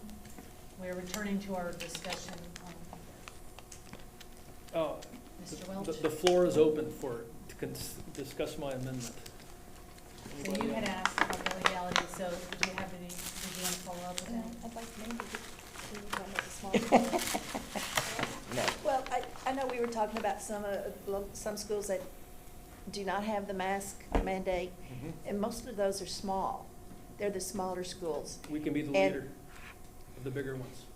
we're talking now, we've got a large volume of students, and I think that's where we were coming from, is because of the number of students and the closeness that they are, the masks were helping. They were not, it was more for the safety of the other students and the teachers. In my experience with the masks, they help to a point in that my little ones, they actually, believe it or not, some of them did get COVID. And the older ones, medications, the diseases that they normally get, haven't had all year long. We haven't had a case of flu. I don't know if our district, I don't think we've had a large number of flu. So to me, the masks, to a point, help. What I was bothered with was hearing the students as to how they're being treated in the schools, the demand. There has to be a better way to get them to understand that this is for your safety as well as the other students and the teachers and other people around you. But I put a question down here. How do they feel that when they go into a restaurant or they go into a store, the signs are still up? You don't go in without masks. So do they go to those places and put the masks on? Well, I can't speak to that. I can only speak as a. I mean. Well, but I was just understanding, it's mandated out in the public, and they abide by it. Yeah, but here's the difference. Here's the difference. I'm ready to listen. So, I hate the masks. I hated them from the beginning. But if I want to be a customer at H-E-B, if I want to be a customer at Kroger or Walmart, I have to comply with their rules. If I don't like those rules, I have the option to go somewhere else. Right. If I go in a restaurant and I don't want to put a mask on to walk from the front door to the 10 feet to the table, fine. John Welch doesn't have to go eat at that restaurant, and they don't have to serve me if I'm not going to comply by their rules. But going to school is compulsory, and we've had a year of this. We've had 12 months of this. This isn't like, okay, spring break 2020, let's just get to the end of the school year. Okay, let's just start the school year. Okay, let's just get to Halloween, like I said. I'm talking about this past school year. We keep kicking this dang can down the road, and now it's like what was said in this room Tuesday night, we've only got 9 weeks left of school. Why are we going to upset anything? And I'm saying it's enough. It's been 12 months. You were going to find some more numbers for us about how many teachers had been vaccinated. Did you get an update of those numbers? Yes, ma'am. So we do a regular survey, and many of our employees can opt out of the survey. So we've had about 2,600 staff vaccinated so far. We have Vaccinated or that want to be? vaccinated, that have had, No, just one. that have had at least one. We don't tell them to tell us whether they're fully vaccinated or not, whether or not they've started the process.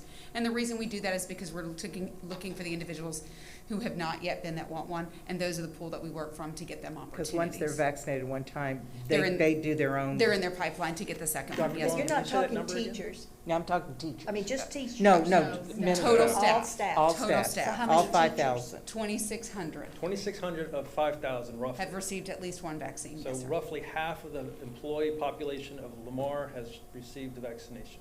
At least one. Well, one, not the Right. full. They are not deemed fully vaccinated And yet, those are not that's all correct. teachers, those are all the different employees. Correct. Gotcha. Dr. Bowen, there have been several vaccine clinics within like the last week or two, right? Yes, sir. Do you know how many teachers or staff members attended those? We can get an idea of how many teachers might have Took advantage. So we don't know by what clinic at which clinic they received their vaccine, but the poll we did, our regular poll, was yesterday. So the data we have is pretty current. But do you know how many participants there were in those vaccine clinics, or how many spots there were? We only for the district's vaccine clinics. The county has been a huge vaccine provider for us, as has been Memorial Hermann, Next Level Urgent Care, the Texas Vaccine Institute is who we're working with directly. But I can tell you at our clinics, we were 120 on Saturday, but I cannot tell you the other entities. We give them the contact information for our staff. They reach out. Tuesday night, you said 600 and something, right? That was right at our previous poll. Okay, so the previous poll was how long ago? Mr. Kubacki, it was right before the freeze. So it was Okay, just so shy of a month. Right around Mhm. 1,950 So how many, in 3 weeks. how many teachers or staff members are there that have expressed interest in receiving the vaccine but have not gotten it yet? As of yesterday's poll, around 570, between 570 and 600.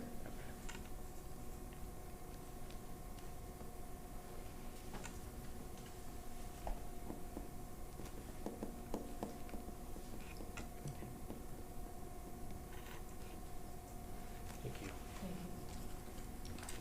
There's another thing I was thinking about with the students. If it's optional, you might be surprised how many actually still choose to wear the masks. I know as adults, there's certain places you go to and you wear the mask, but it's optional. And yet you see so many people are actually wearing their mask and you go, whoa. So And that's the point, it's the choice. it's a choice. And so maybe for the students, that might be something to consider, that Well, it's not gonna be 100%, they're gonna just take the masks off. And this is, I'm just bringing this up for a discussion. so I don't disagree with you. At some point, we have to phase out, or it will continue. I mean, I do have skin in the game. I've got a wife that's a teacher and 2 kids that attend schools within the district. Full disclosure, had multiple teachers contact me prior to this meeting, as I'm sure y'all have had family, friends, teachers, kids, whatever, contacting you. The teachers want the mask. So the question is, my kids, I'm sure could go either way with it. They just want to go to school. They don't like virtual. My kids have been quarantined since they've gone back in person a couple times. But I don't think you can ignore our results. The fact that we haven't had to flip a school, we haven't had to close a school, like some of the other districts have. I think overall, I mean, I think today I've only gotten 2 alerts of recent cases. So I mean, I haven't drawn a bar graph, but it seems to be somewhat on a downward trend. So, you know, I guess the question is, when do you stop? Do you phase out? You make it optional? Do we quit altogether? What are the repercussions of that? You know, if we make it optional, then a school has to close or flip because of that. You know, I think there are consequences to that. You get sports events and stuff that are gonna be canceled. My daughter's starting track right now. She's gonna be very upset if she doesn't get to run. So, you know, it's important. I don't know. You know, in all honesty, I'd like to, I don't know if we can put together what would our, you know, in the event if we went to optional, how would we handle that as far as if you've got a 7th grader in this class that tests positive, masks are optional, half the class isn't wearing a mask. How do you handle it? We will, there's our contact. I know we discussed it a little bit on Tuesday night. And I think what we would have to, at that point, the teachers would have to have some, to effectively contact trace. The teachers would have to have some level of knowledge that each child had a mask on or did not, or were there periods of the day that they did or did not. I think it does place a large burden on your teachers to know who's wearing masks, when they're wearing masks, for how long they're wearing masks or not. You mentioned the other night, whenever I asked about modifying the contact tracing portion of it, that you might need to seek legal advice. I think you said, I can't remember. The county. With the county. Yes, sir. Sir, our legal counsel, is the contact tracing mandated by the state of Texas or the TEA? That I do not know the answer to the question to. With respect to the county's procedures and seeking legal advice from the county or consulting with the county, we would not. What the county informed us is that if we did not do the contact tracing, that they would. So we're doing it in lieu of them now. We're a little more nimble, a little more agile, know our own kids, know our own population, our needs, but that we would then turn over that responsibility to the county. that we would give them. If we take away masks, we turn that over. If we take away contact tracing. No contact tracing. Yes, ma'am, they would do the contact tracing. Which the masks are part of the protocol for contact tracing, and I think Dr. Rockwood can respond to the question about the agency. Right, so we reached out to the Texas Education Agency, and they did clarify that there is no directive to contact trace or quarantine individuals at risk of exposure. And so the governor's executive order allows a locally elected school board to make a decision on masking, and then that does not require the district to follow any at risk of exposure guidelines. As we explained on Tuesday, though, what we do is we follow the at risk of exposure guidelines, and essentially if you remove the masks and you follow the at risk of exposure guidelines, it would be incredibly difficult to contact trace. So you would essentially be removing the masks and removing contact tracing and quarantining for anyone who doesn't have a positive diagnosis. And in that instance, you would be counting positive cases, and then the county would also have some oversight with its public health authority to potentially flip a campus even if we didn't want to. So they could flip, you're saying they could shut down the school, correct? Correct. For a maximum, is the way I understand it, correct me if I'm wrong, for a maximum of 2 weeks. They would issue a corrective action advisement, and I'm not sure that the actual length would probably be case by case based upon the positivity and the spread on the campus or the area. But if you remove masks, I would say for Lamar CISD and the contact tracers we have with 37,000 students and over 5,000 staff members, it would be incredibly difficult to try to quarantine individuals at risk of exposure.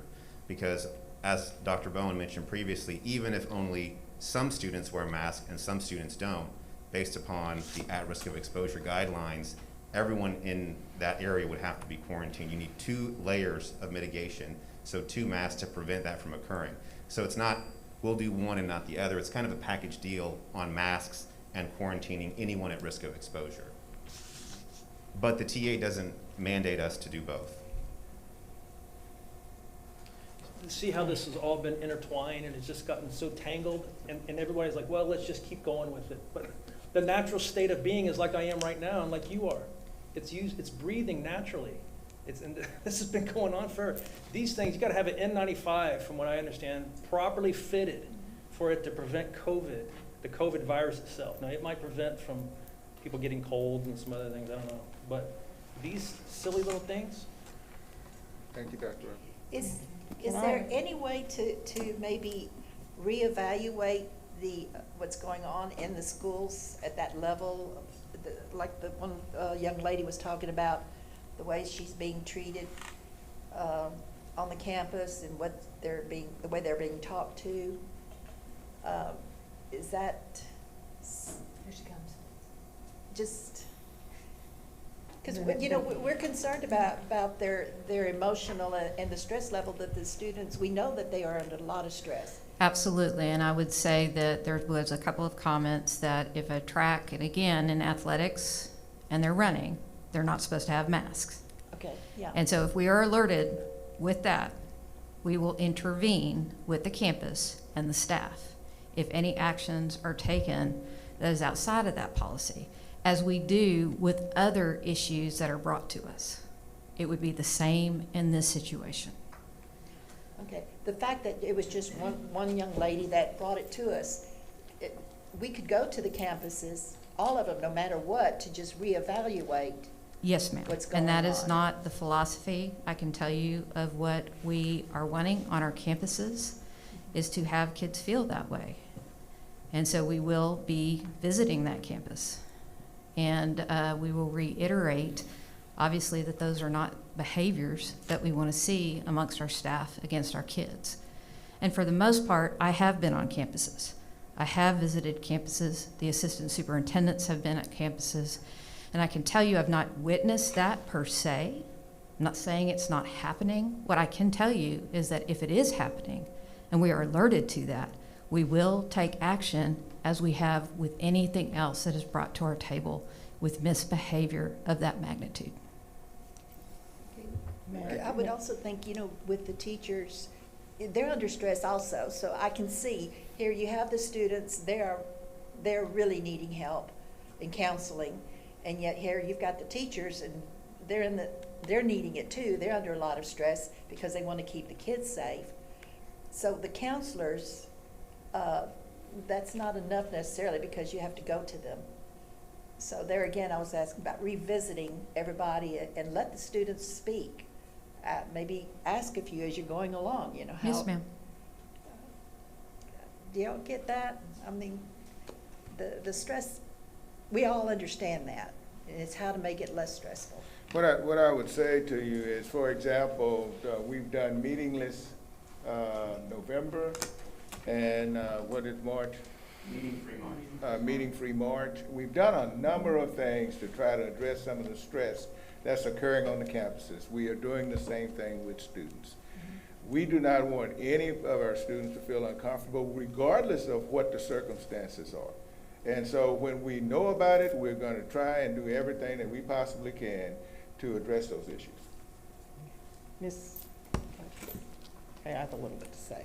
First of all, after Tuesday night, I want to thank Dr. Bowen and Ms. Nelson of how hard y'all have worked and your staff has worked this year to do the contact tracing. I didn't realize how much you have to go into keeping our students safe by seeing who they interacted with and did they have a mask on. And I know we've had alerts over the semesters of teams having to take a break because of the COVID situation. You also mentioned the other night, last year's baseball and softball teams did not get to participate. I have a student I taught that is a star softball player at Foster High School, Amanda Allen, and I think if she can't get her senior year in, she and her mama are both going to be coming up here. I understand what you're saying, Mr. Welch. Yes, there has to be a time that we need to see when it's time. Personally, in my opinion, it's the more and more that we're seeing that a percentage of our teachers are vaccinated and feel safe enough to go into the schools, then they will be able to say, yes, I can go in, I'm fully vaccinated. If the students want to wear masks or not wear masks, I feel better about going in. And they're about ready to say kids as young as 16, 17, and 18 can be vaccinated, which if they're playing sports, as a parent, I would make sure they're vaccinated because that seems to be where it infiltrates it within cheerleaders and because they're in such close proximity. I would like to see over the summer that we work very hard to watch, hopefully, everything starting to move in that direction. I'm very concerned right now because the uptick is going up after spring break.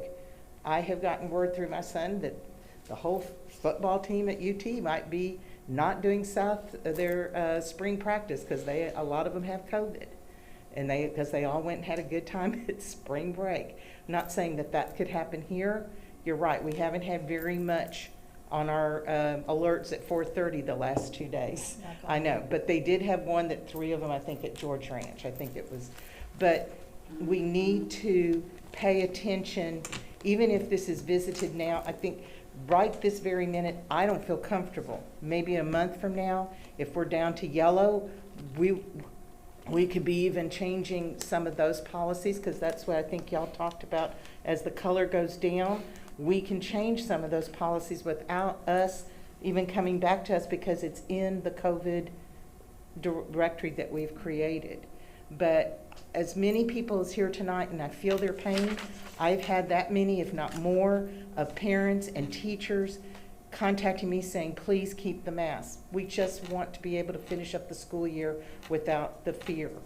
And I know we shouldn't be afraid, but some of them are. Some of them have elderly parents at home. Some of them have a parent that is got disabilities, and they just don't want to bring something home, but their children, like you, Ms. Hubenek said, their kids want to go to school.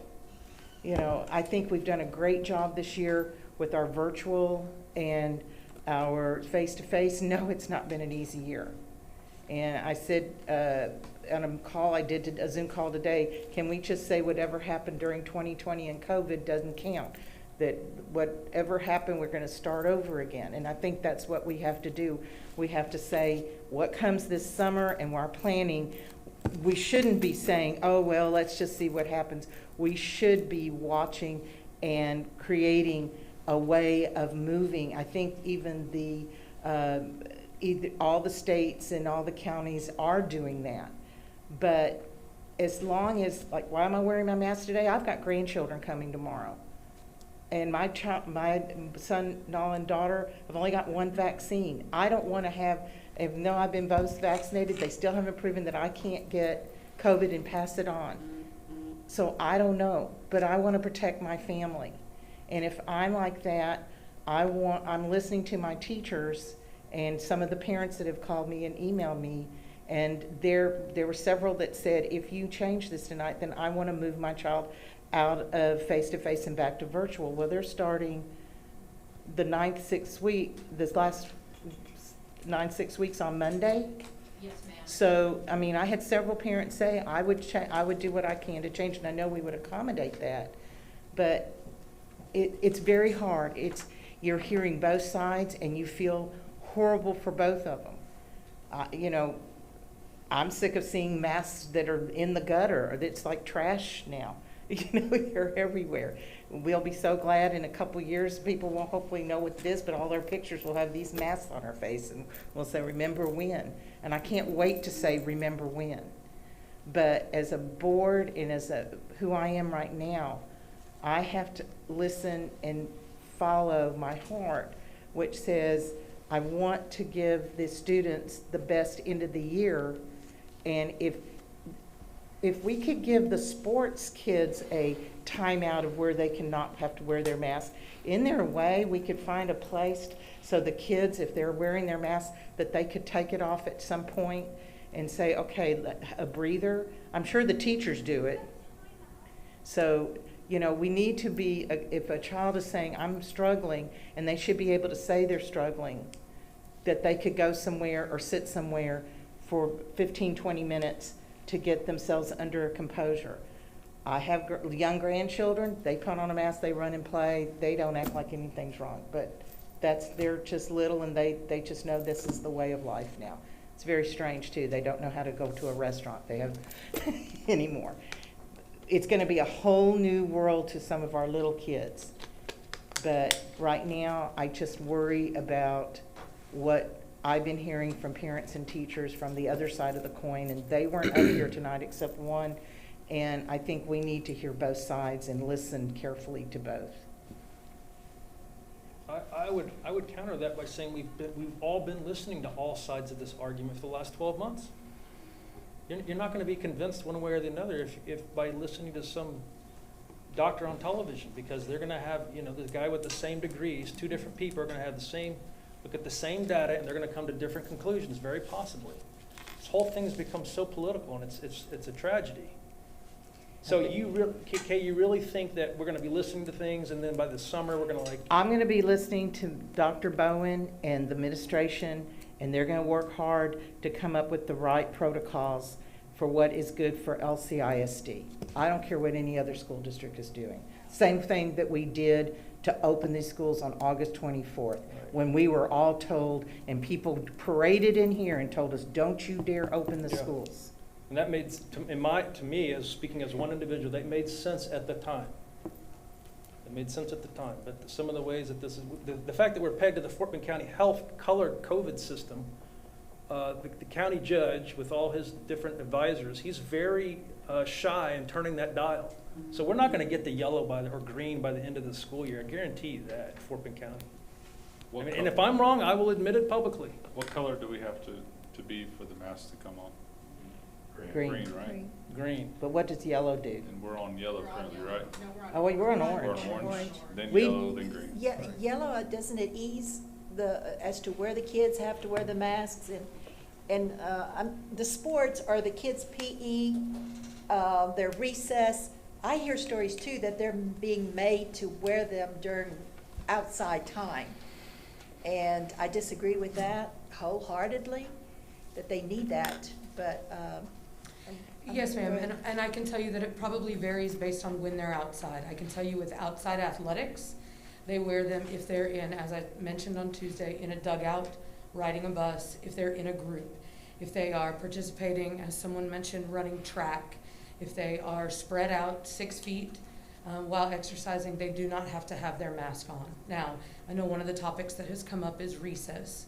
And due to the contact tracing issues that we were having and the large number of elementary students who were being switched to virtual, the decision was made to move them to wear masks at recess as a common area. We have planned to, when we switch to yellow, take masks away at recess as long as we can ensure social distancing of 3 feet with our elementary students. We have also put into place the option for elementaries to have some structured activities at recess that would allow students to have their masks off at recess. What do they do at lunchtime? They take their masks off in order to eat, and they socially, I'm gonna defer, but. I mean, I'm from the trying to campuses figure that out the I've process that when we first started all of this, it seemed like it made logic sense that, yes, they didn't have to wear those masks at certain times, but now I'm hearing more and more that they're mandated to. And they can't be spread out, though, that's the problem. Well, we were talking at the meeting about the 3 foot. But they're spread out at lunch. Gone to So at 6. lunch, what we've done typically is that they obviously have to unmask to eat, but what we've done is they've had seating charts, so that if we have to contact trace from an exposure at lunch, we know who they're sitting around. But they are unmasked. They don't have to put them on when they're finished. Not to my In the knowledge. cafeteria? I'm not saying there's not kids that are doing it, there's not teachers that are suggesting it or recommending it, but that's not what we've said. We've said at lunch, just have seating charts so that we know who's sitting where, so that when we have to contact trace, we can. And So- they're spread out also.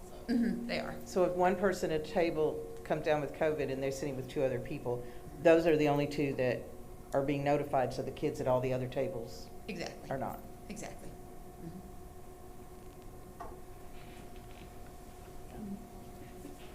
I'll have a lot to say, so Oh, I'm just Yeah. waiting, just waiting. Yeah. Mr. Hun? Sure, I'll be brief. So, I think for the first time in the past year that we see the light at the end of the tunnel. And for those of you in the public that don't know, all the trustees, every time that we get a positive COVID test, in anywhere in the district, we get a text message and we get an email. And as Mr. Hubenak alluded to, we've been getting less and less of those, which tells me that the end of this is coming nearer. That being said, the district has had really good results as a result of the staff and the policies that have been put in place and carrying them out.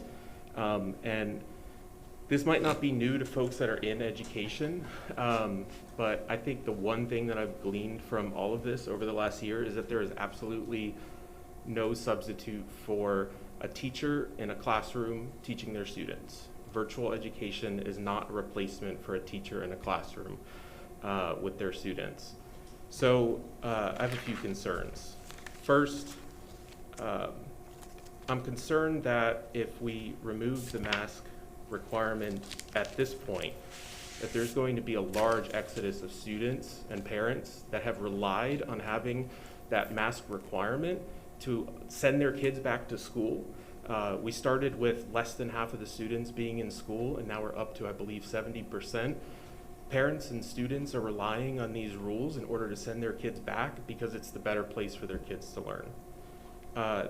The second thing is, like what Dr. Bowen told us on Tuesday and then reiterated today, there are a number of teachers who have expressed interest in getting a vaccine and have not had the opportunity to do so. And I appreciate the efforts that the district has had in organizing clinics and making that available to our teachers, but we're not there yet. And even the teachers that have had an opportunity to have one shot, they're still not fully immunized, they're not fully vaccinated.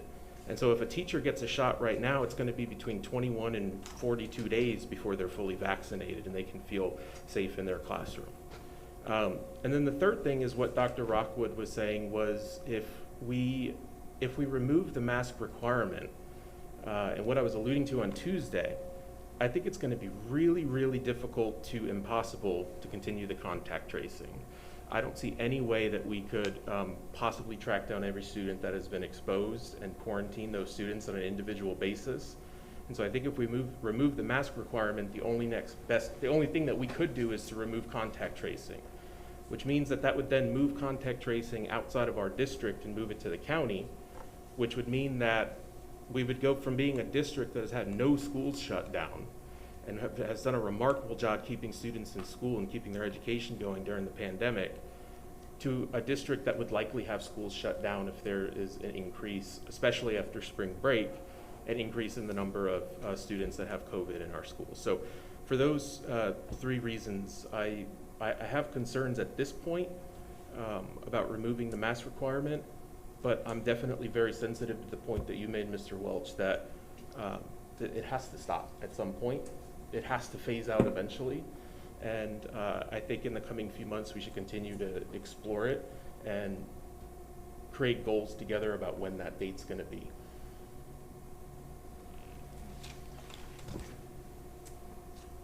Anyone else? Okay, my turn. So I kind of want to go over a few things that we talked about, and Ms. Nelson's here.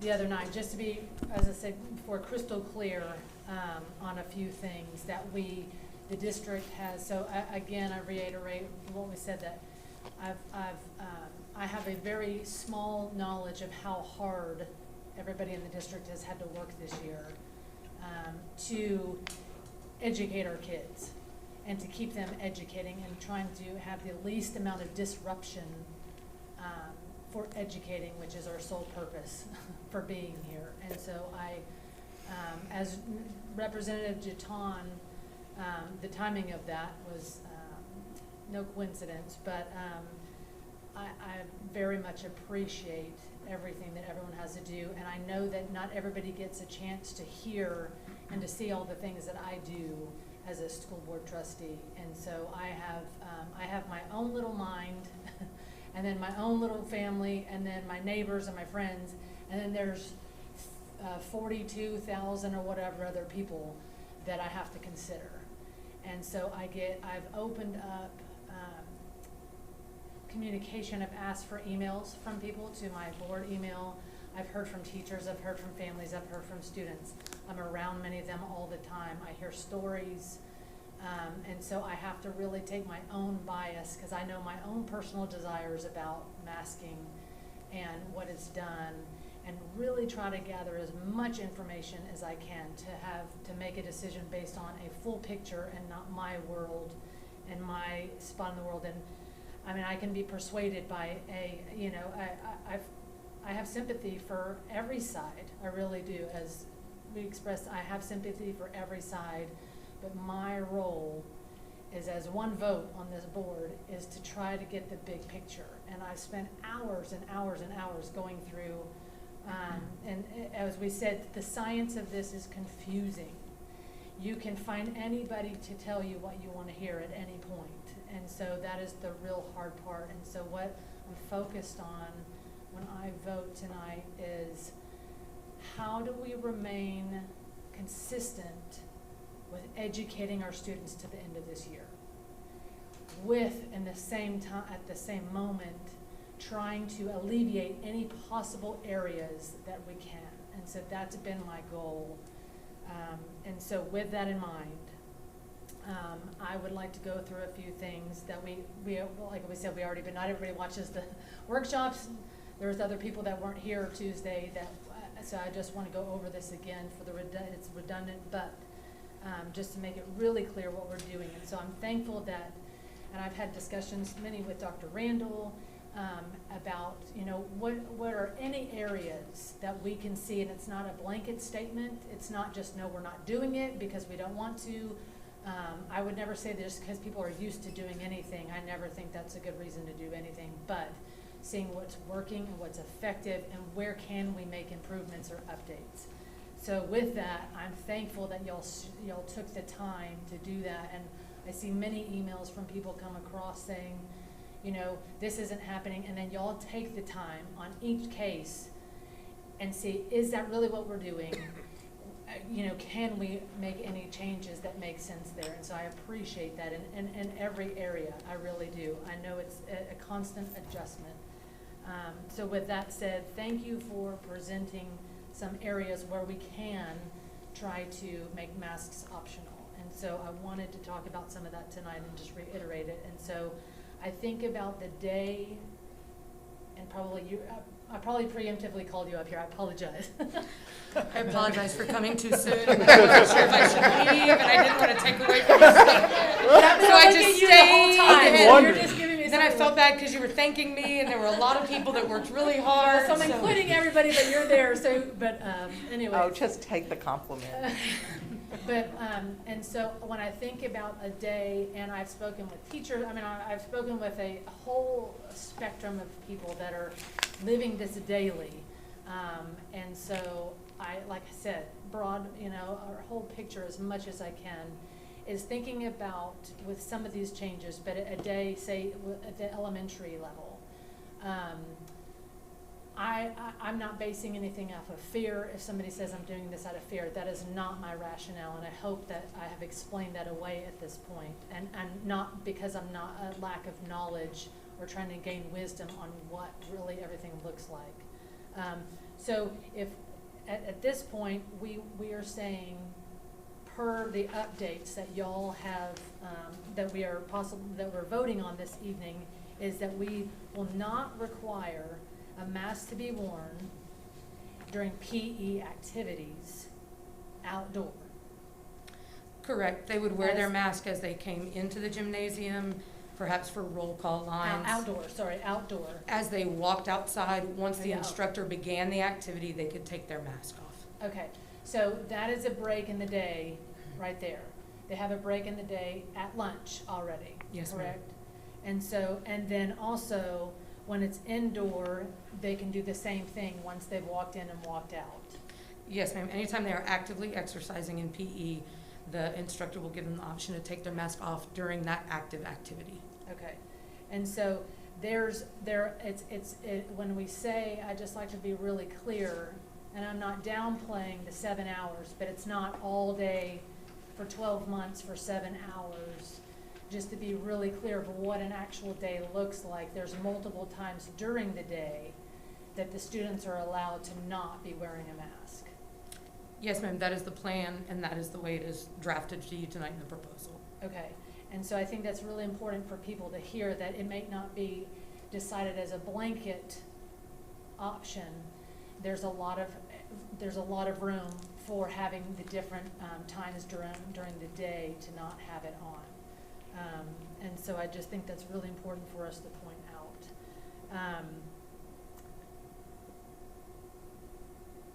During the, as Ms. Kaminsky said, it bothers me to no end to hear somebody try to shame someone into anything, and so I think we really have to reiterate across the board consistently that we all have a personal bias. It's just, we're humans and that's how it is.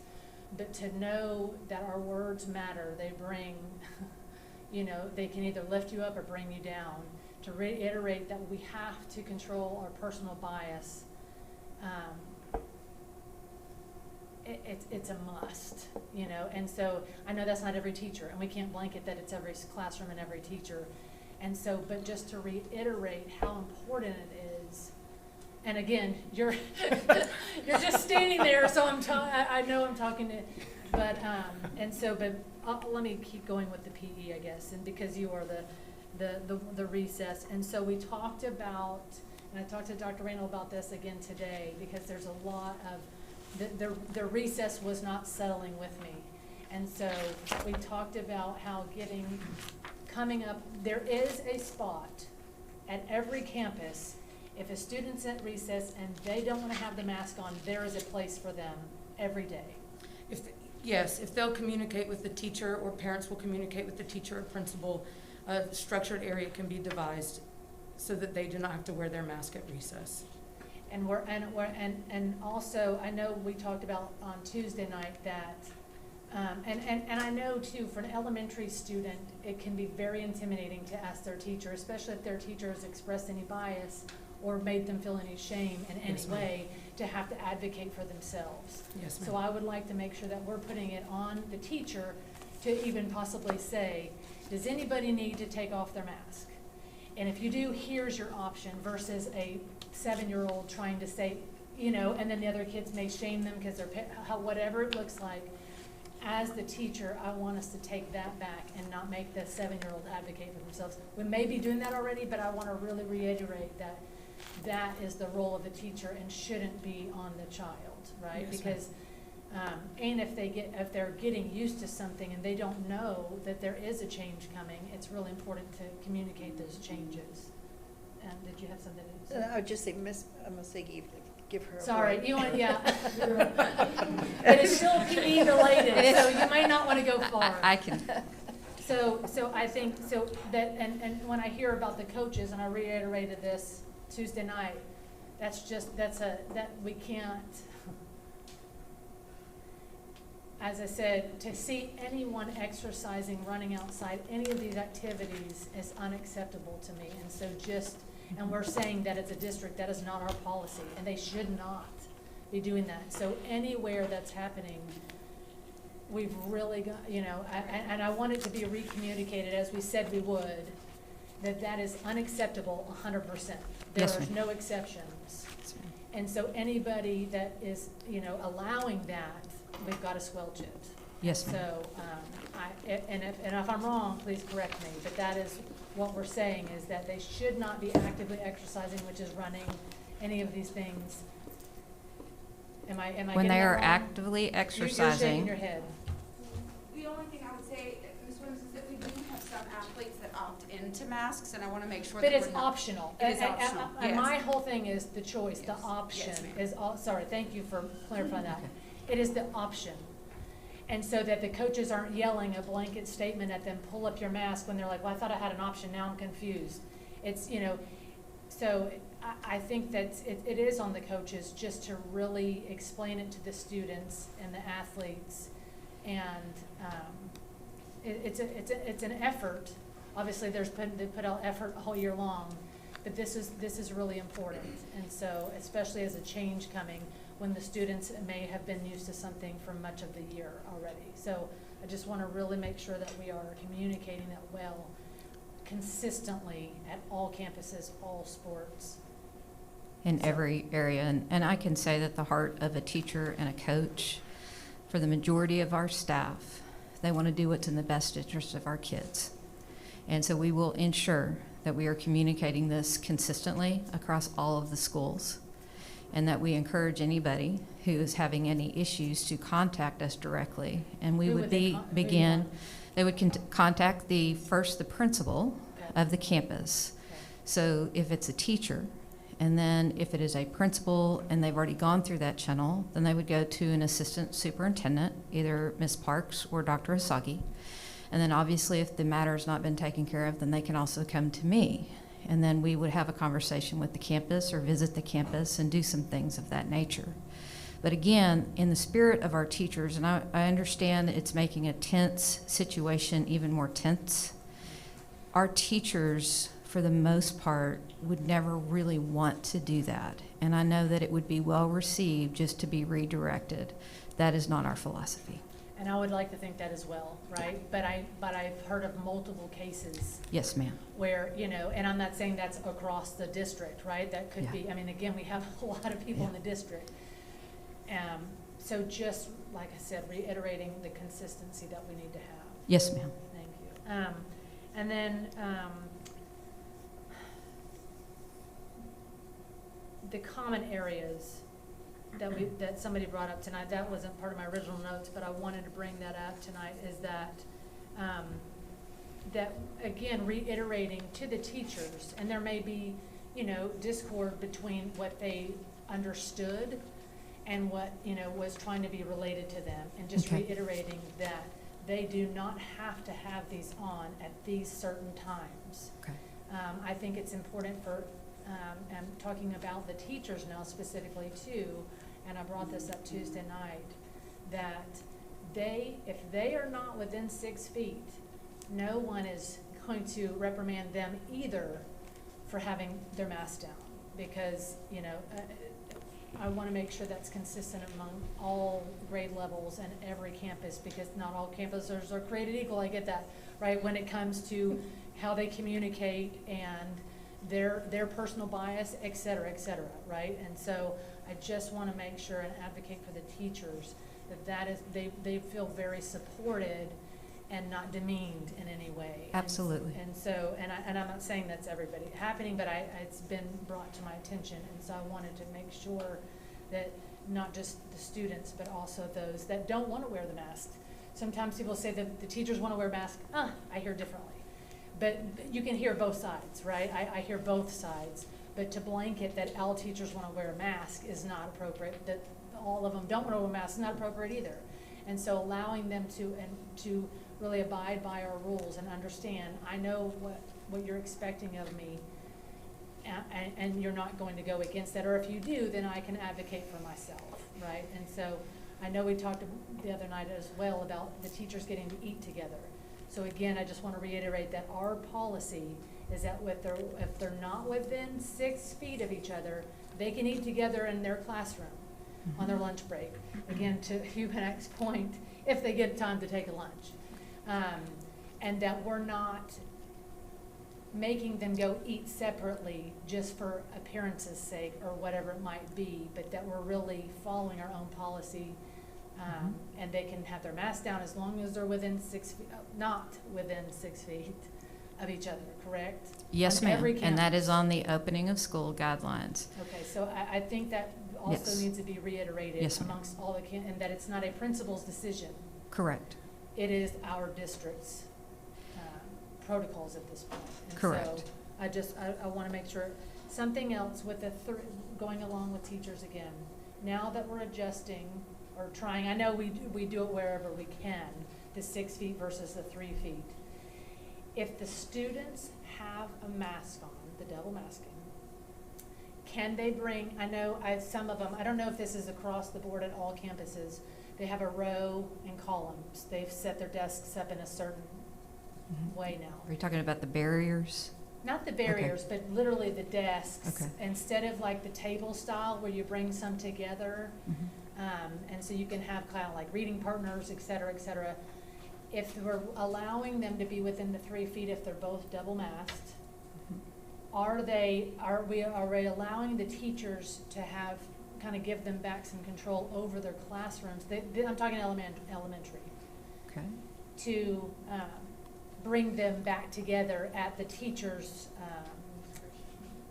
at the teacher's discretion, so that they can kind of bring them back into a community atmosphere, because they'll be within 3 feet. They'll be 3 feet apart, I guess. But I think some are already doing So- that. So are you're asking if they can come in the classroom and they're in groups, but can we bring them in bigger groups together as a community? But if they're within 3 feet of one another, show some discretion within that for students with mask and mask. No, I'm not, sorry, I'm not talking about the mask. Okay. I'm not talking about the optional mask at this point. I'm talking about space-wise. We were trying to keep them 6 feet apart as much as possible, right? Mhm. Now, we are lowering that to 3 feet according to the social distancing on here. This says PE and recess, but we're embracing that as well, correct? Well, Dr. Bowen, I think you want to speak to this. So I think if I understand the question, you're asking, can they arrange their classrooms the way that they see fit? Yes. And to my knowledge, they've been able to do that. We've brought in barriers so that they can have the pods of 4. We've allowed them to get pretty creative with their classrooms, so that, and we've provided some support so that they can be able to do that. The one thing I want to caution is that the CDC says adults still need to be 6 feet away from the students. So the 3 feet is for kid to kid. Right. And then there's still the distance, but yeah, they've had the opportunity to arrange their classes as they see fit. As I understand it, not everyone has had that opportunity. Okay. So again, my point is, can we reiterate that at all campuses, it should be consistent, that the teachers have the discretion of how to set up their classroom, as long as we're following the district protocols? Yes, Well, ma'am. we're just And back from I spring can break. tell so- you- What? But we're just back from spring break when it's been changed, so maybe some of them have Well, already. but we didn't just change that. Just, The CDC just updated. Just changed it. But you were saying they were already allowed to have the discretion of their rooms. with the barriers. Remember that one of the But they things had that barriers. That's not a change, and I'm not talking about the barriers, yeah. one of the things that TEA said in our guidance was 6 feet as instructionally possible.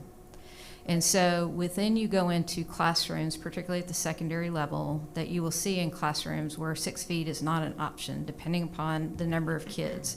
And the spaces of kids have gotten smaller a little bit, but with their mask on, there is a protection that helps with the contact tracing and quarantining and all of that.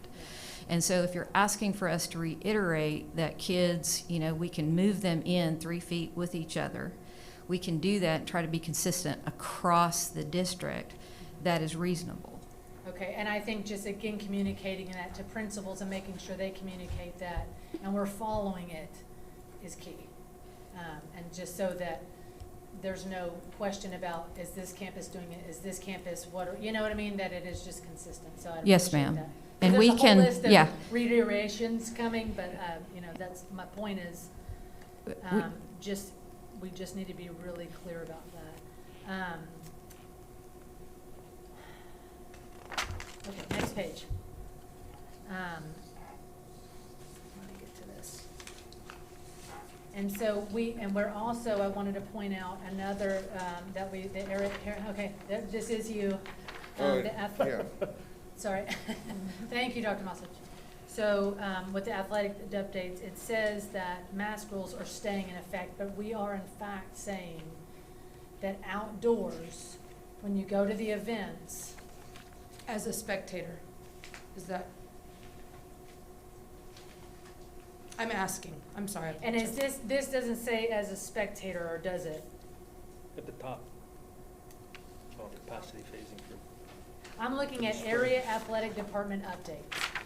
It's a general summary of what the school districts are doing with their current policies. Okay, so it doesn't specifically say spectators, it says mask rules. Yes, ma'am. Okay, so like for one of the ISDs, it says mask inside, not out at an outside event, but we don't have that, even though we're saying you can upon being seated type of thing. Correct. Entry and exit. We have amended our mask policy for spectators to say you may remove them when you're seated at an outdoor event. And that's all outdoor events? Yes, ma'am. Okay, so I just want to make that, because it's not in here, I just want to make it clear for everyone who might be listening at this point. Yes, ma'am. So, and we're also increasing to 75% our stadium seating. Yes, ma'am, we are increasing our outdoor capacity as well as our indoor capacity, assuming it has board approval this evening. We can increase both of those effective at tomorrow's events. Okay, and increasing, possibly a vote on, increasing to 50% baseball and softball and double participant tickets for wrestling contests. Each of our venues has varied capacity, and so the way we have handled capacity all year is per participant to ensure that they have the spectators they want there. Currently at baseball and softball, our sub-varsity athletes have 2 fan tickets. Our varsity athletes have 4. If approved by the board tonight, we would go to 4 tickets for sub-varsity athletes and 6 for varsity athletes effective tomorrow at our outdoor events. In wrestling, we've had 2 tickets for our wrestlers. We'd go to 4 effective with tomorrow's events. And that's a change we can make instantaneously. Okay, I just wanted to mention some of the work that y'all have been doing in trying to look at every area, because I think that is really important.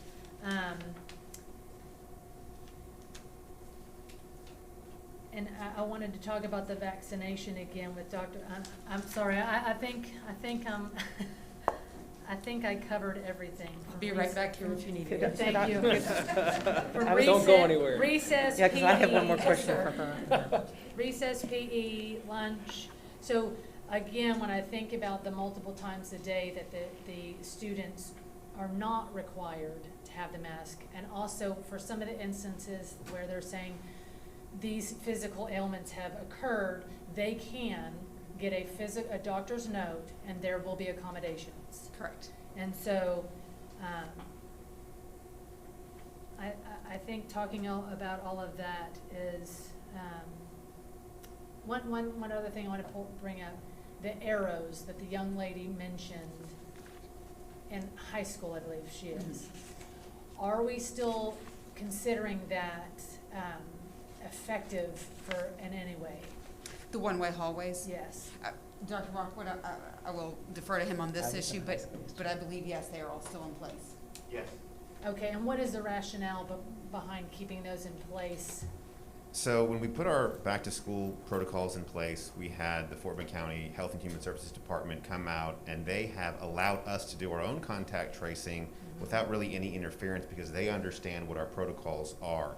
They've come through, they've actually said it's been best practice to have the directional hallways so that we can make sure that as individuals are going between classes that staggered hallways, going one direction, there's just less of a chance of interaction between individuals not in the same classroom. Okay, all right, thank you. Mm-hmm. Okay, so and I would encourage any parent whose student is struggling physically with anything related to the mask to get a doctor's note, and the district will accommodate them. Madam President. Yes. The burden there is placed upon the innocent. They have to go to the doctor to get the note, to come back. That's the problem with the whole thing. That's what I've been arguing. That's what those folks showed up tonight. We're putting the burden on. The burden should be on the people who are afraid of COVID and who want the masks and stuff. That's the counter to that, is like they have to make the appointment. They have to take their kid out of school possibly. They have to go to the doctor. The doctor has to evaluate them. They have to take them back and get the. But the other protocols are still in place. We're not relieving those protocols, right? And so, and that's what we decided at the beginning of the year, how we would handle it. And so those protocols are already in place. And that wouldn't change with the mask. Well, we could make an amendment to change that too. Well,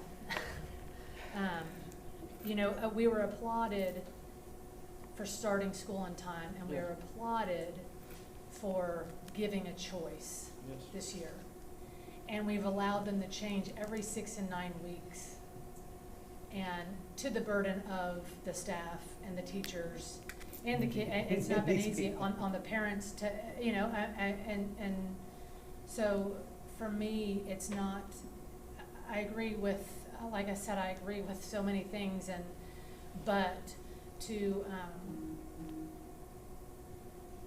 not take in the full picture of what the ramifications look like at this point in our setting, and I don't compare me or to other districts per se, because they have different demographics, they have different criteria that we're working with, different sizes, all of these different things, and to say that, well, so-and-so's doing it, we should. That is one thing that I'm thankful that Dr. Randall and the team, they really look at. We're just not going to do something because somebody else does it. Yeah, I totally agree with that. And I think that has shown leadership quality. We could have easily, and like you said, August 24th said, oh, well, nobody, but we went through step by step and why it makes sense for our district to do this. And so I think it's so critical for us to continue that thought process and make sure it's not because so-and-so did it, but because how does it work in our ISD, because we are independent, right? And to give up that authority to the county when we have been doing an excellent job. I don't even include myself. The administration it takes the big picture, and that's what I'm really trying to focus on. And like I said in the beginning, and so that we have options that we've offered in person and virtual all year long. When I hear horror stories of other districts not going back in person all year, so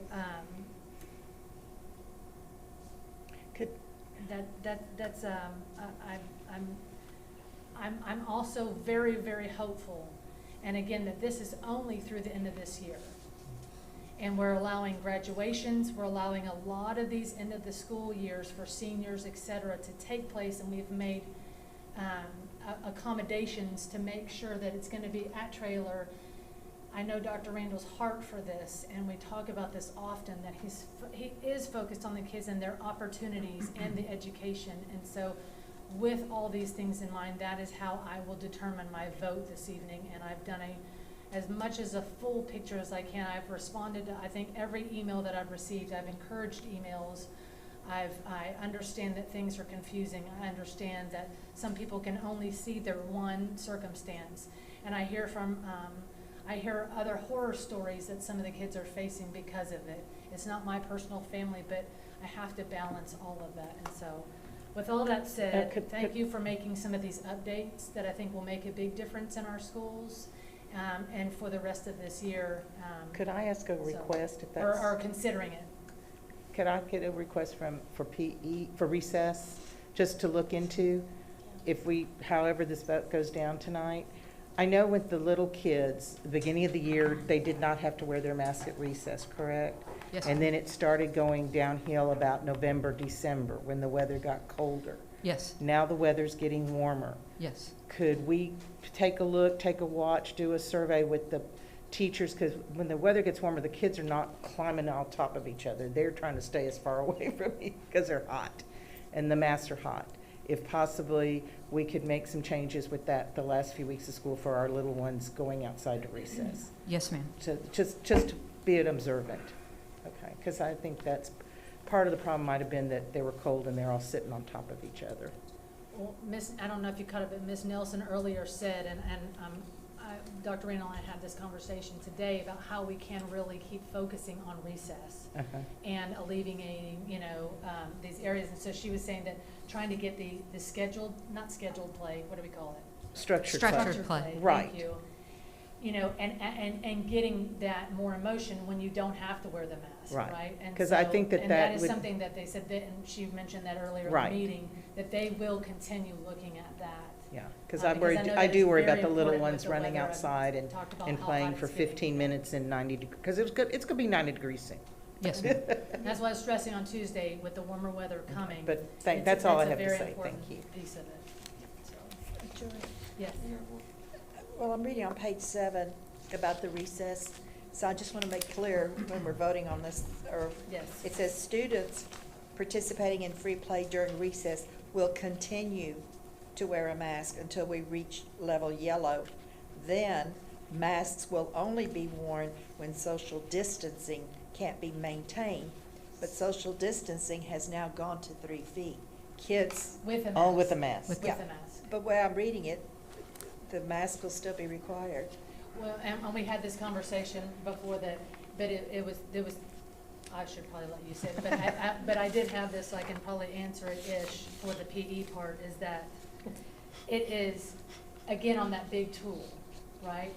So the free play is only when they're not, it's not like an organized activity at recess. And so that's why they're trying to offer more of the organized. So I don't know who the. When we look at masks are required on risk level orange and red, we're currently on red.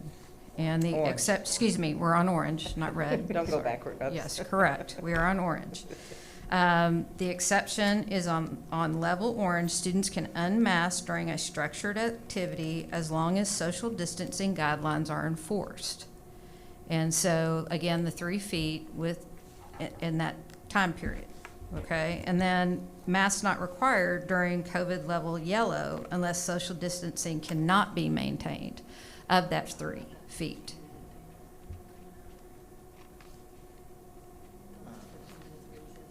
You can talk to them.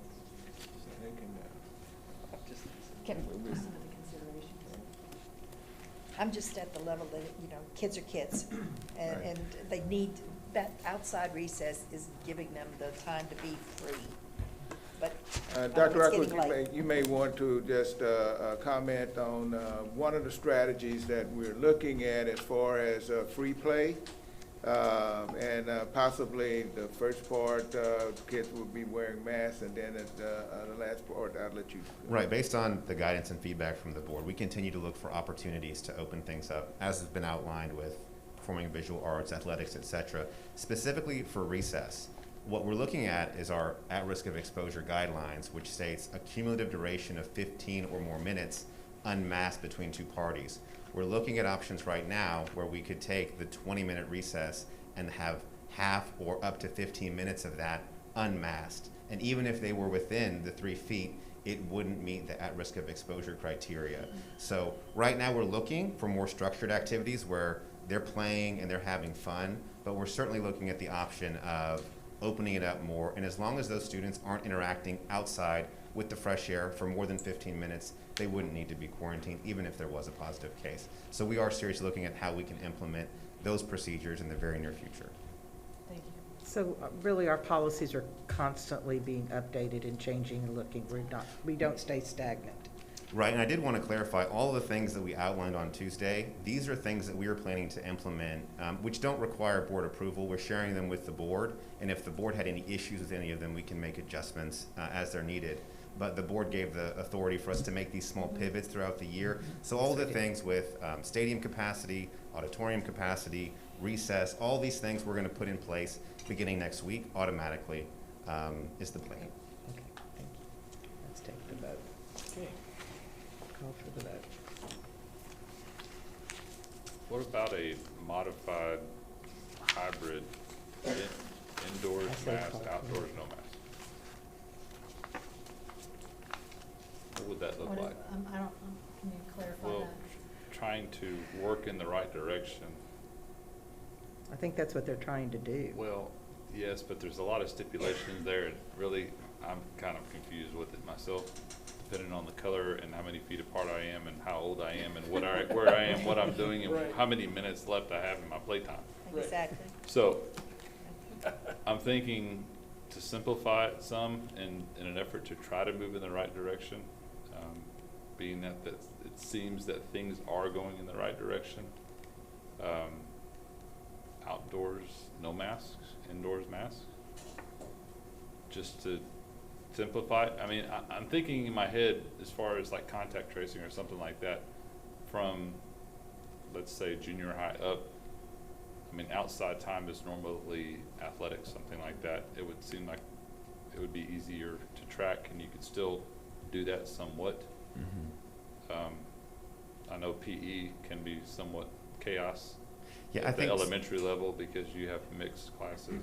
Yes, sir. I think the key, and kind of it was alluded to earlier, when we started the year, we said common areas, you'd wear your mask, entry, exit, hallway, coming into the cafeteria, and then we put the et cetera because honestly, we didn't know all of the areas.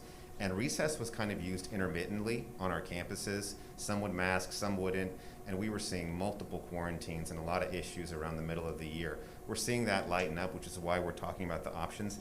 I think that we have the option, and what we're hearing is we can be flexible in our outdoor activities, but we've got to maintain that 15-minute maximum.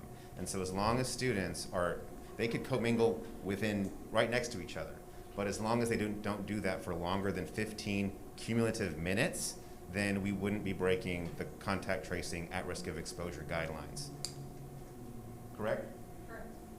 So we can look for opportunities. It couldn't just be indoors, outdoors, because if they exceeded the 15-minute threshold, then they would have to be quarantined if there was a positive case with those students, going back to the contact tracing.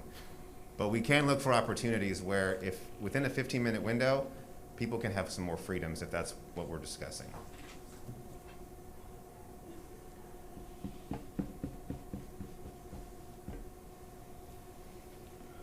you have anything else, Mr. Chairman? Can we call for the vote for the, Okay. Did you have something, Ms.? Well, I just agree with him about the outside, because I experience 30, 40, 50, 60 kids outside playing. They're having their freedom, and we don't time it, but we don't have an issue with them, with that being the place where they're contracting the COVID. Most of the time, we hear COVID is being contracted from a family member or something outside of the school area. So Again, I agree with him. That's a different entity, right? Yeah, I agree. Outdoors is a totally different situation. I've seen it with my grandchildren in different school districts, and they are small districts, I will acknowledge that. But the freedom to be outside without the masks is definitely being decreased. And they don't wear masks when they're outside. And we're alleviating a lot of that as well in these changes, so that's good. So a positive or an affirmative vote is optional masks everywhere in Lamar CISD, and a no vote is keep the what we currently have. Do I understand? With these proposed updates. With these proposed with the new guidelines that they are giving us. In other words, they're easing it up. Right, Easing or it. get more opportunities to not have to wear the mask. All right, let's take the vote. I'd like to call for the vote. I think it's time. Me too. Everybody's had their say-so? Reiterate that, a yes vote is, say it. So a yes vote is that we're accepting these changes. No. A yes vote is to Well, unmask. hang on. Correct? A yes vote was accepting the changes with the amendment that masks are 100% optional for staff and students on all Lamar property. Yeah, that was his motion. That was my motion. So, I don't know how that works into So the then I need a paperwork. second, is that how that? We already had the We already second. We already had a second. Or we wouldn't have had the So, discussion. a yes Calling- vote A is, yes vote is optional masks from now to the end of the school year. and a no vote And is. what, And a no vote is staying with their changes only. Is that right, sir? To the extent the board needs to approve the new guidelines, then if there is a no vote on the currently pending motion, then somebody would have to move a motion to approve the proposed changes as is. But we don't have to vote on the changes, right? That's correct. That's You correct. have already allowed the district to make adjustments as we've gone along, as long as we're reporting them back to the board when there are major types of changes. So you don't have to deal with that. Those things that you just went through, Mrs. Williams, would automatically go into place. What you're voting on is what Mr. Welch has put on the floor as a motion, which says optional masks across the board. If you vote yes for that, that's what you're voting for. If you're voting to maintain the existing protocols, then that would be. with the changes that we've seen already. That are proposed. That keeping Say that, masks. Yes, Yes, and then that's important. that would be the no vote. Okay, all in favor of, This is kind of exciting, isn't it? so no vote is with these changes. Anyways, okay, all in favor, say aye or raise your hand. Aye. All opposed?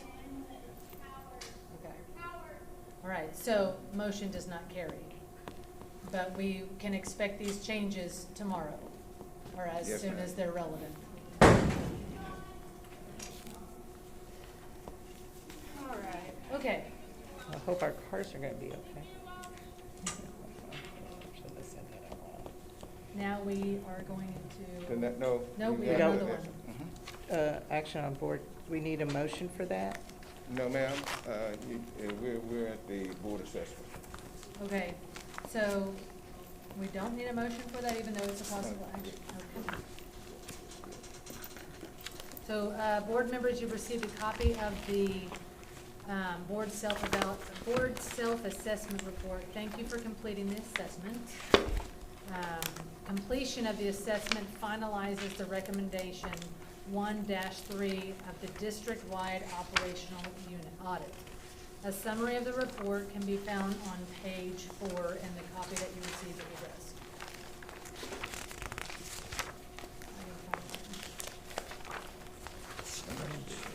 They're not numbered.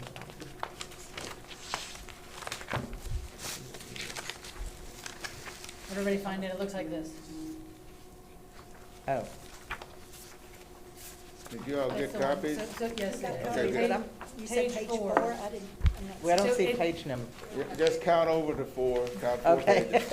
And, It says framework for governance, aggregate data at the top. Okay, gotcha.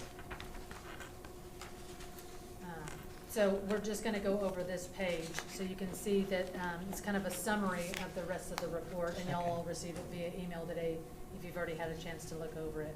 So standard 1, provide responsible school district governance. 86% said always or most of the time. Standard 2, set and communicate high expectations for student learning with clear goals and plans for meeting those expectations. 85% said always or most of the time. Standard 3, create conditions district-wide for student and staff success. Always or most of the time was 87%. Standard 4, hold school district accountable for meeting student learning expectations. 87% said always or most of the time. And the standard 5, which is engage local community and represent the values and expectations they hold for their schools. 82% said always or most of the time. So you can take this home and read it this evening, the rest of the pages. If we get home. Or if you haven't already read it today, Yeah. it was emailed out to everyone today. So I am recommending, as we had discussed previously, to further review and analyze the data at a workshop later this summer. This will give us time to study the information and be prepared to develop smart goals. Yeah, because some of the things were, people answered because they didn't know, and I think that needs to be, those questions need to be answered so that if you could do this again, you would know the answer to. Correct, yes. And those are the areas I would And look some of the at. verbiage might have been different, so when you're thinking, oh, yes, we do that, but the verbiage. But because this is supposed to be generic from TASB, did you? Correct. Okay. Yes. But No, those are, that's the only thing I I saw. do have a question. It looks like only 6 of us of the 7 replied. Is that accurate? Am I seeing those numbers right? That's correct. I did reply, just one. But it's anonymous. Ah, right. So we're not gonna go, I we're not just gonna outed go myself. there. I did reply. So don't look around the room. No, I'm not. I almost asked, but, And then we will not answer that. okay. You're so cute.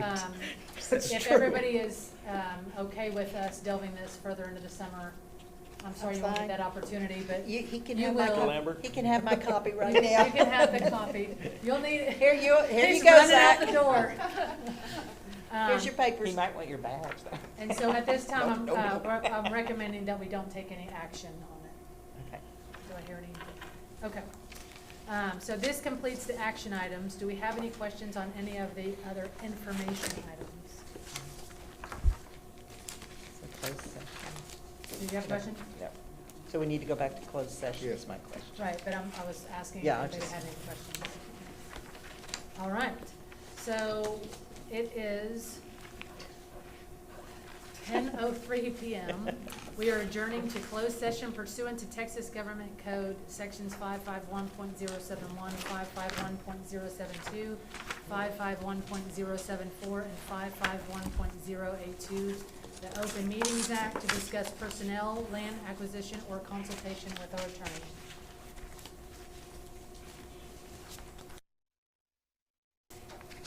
I don't know what time it is. It's 10:34 p.m. We are now back in open session. We have a quorum. Are there any motions to be made? Madam Chairman, I move that the Board of Trustees approve personnel as presented with addendum.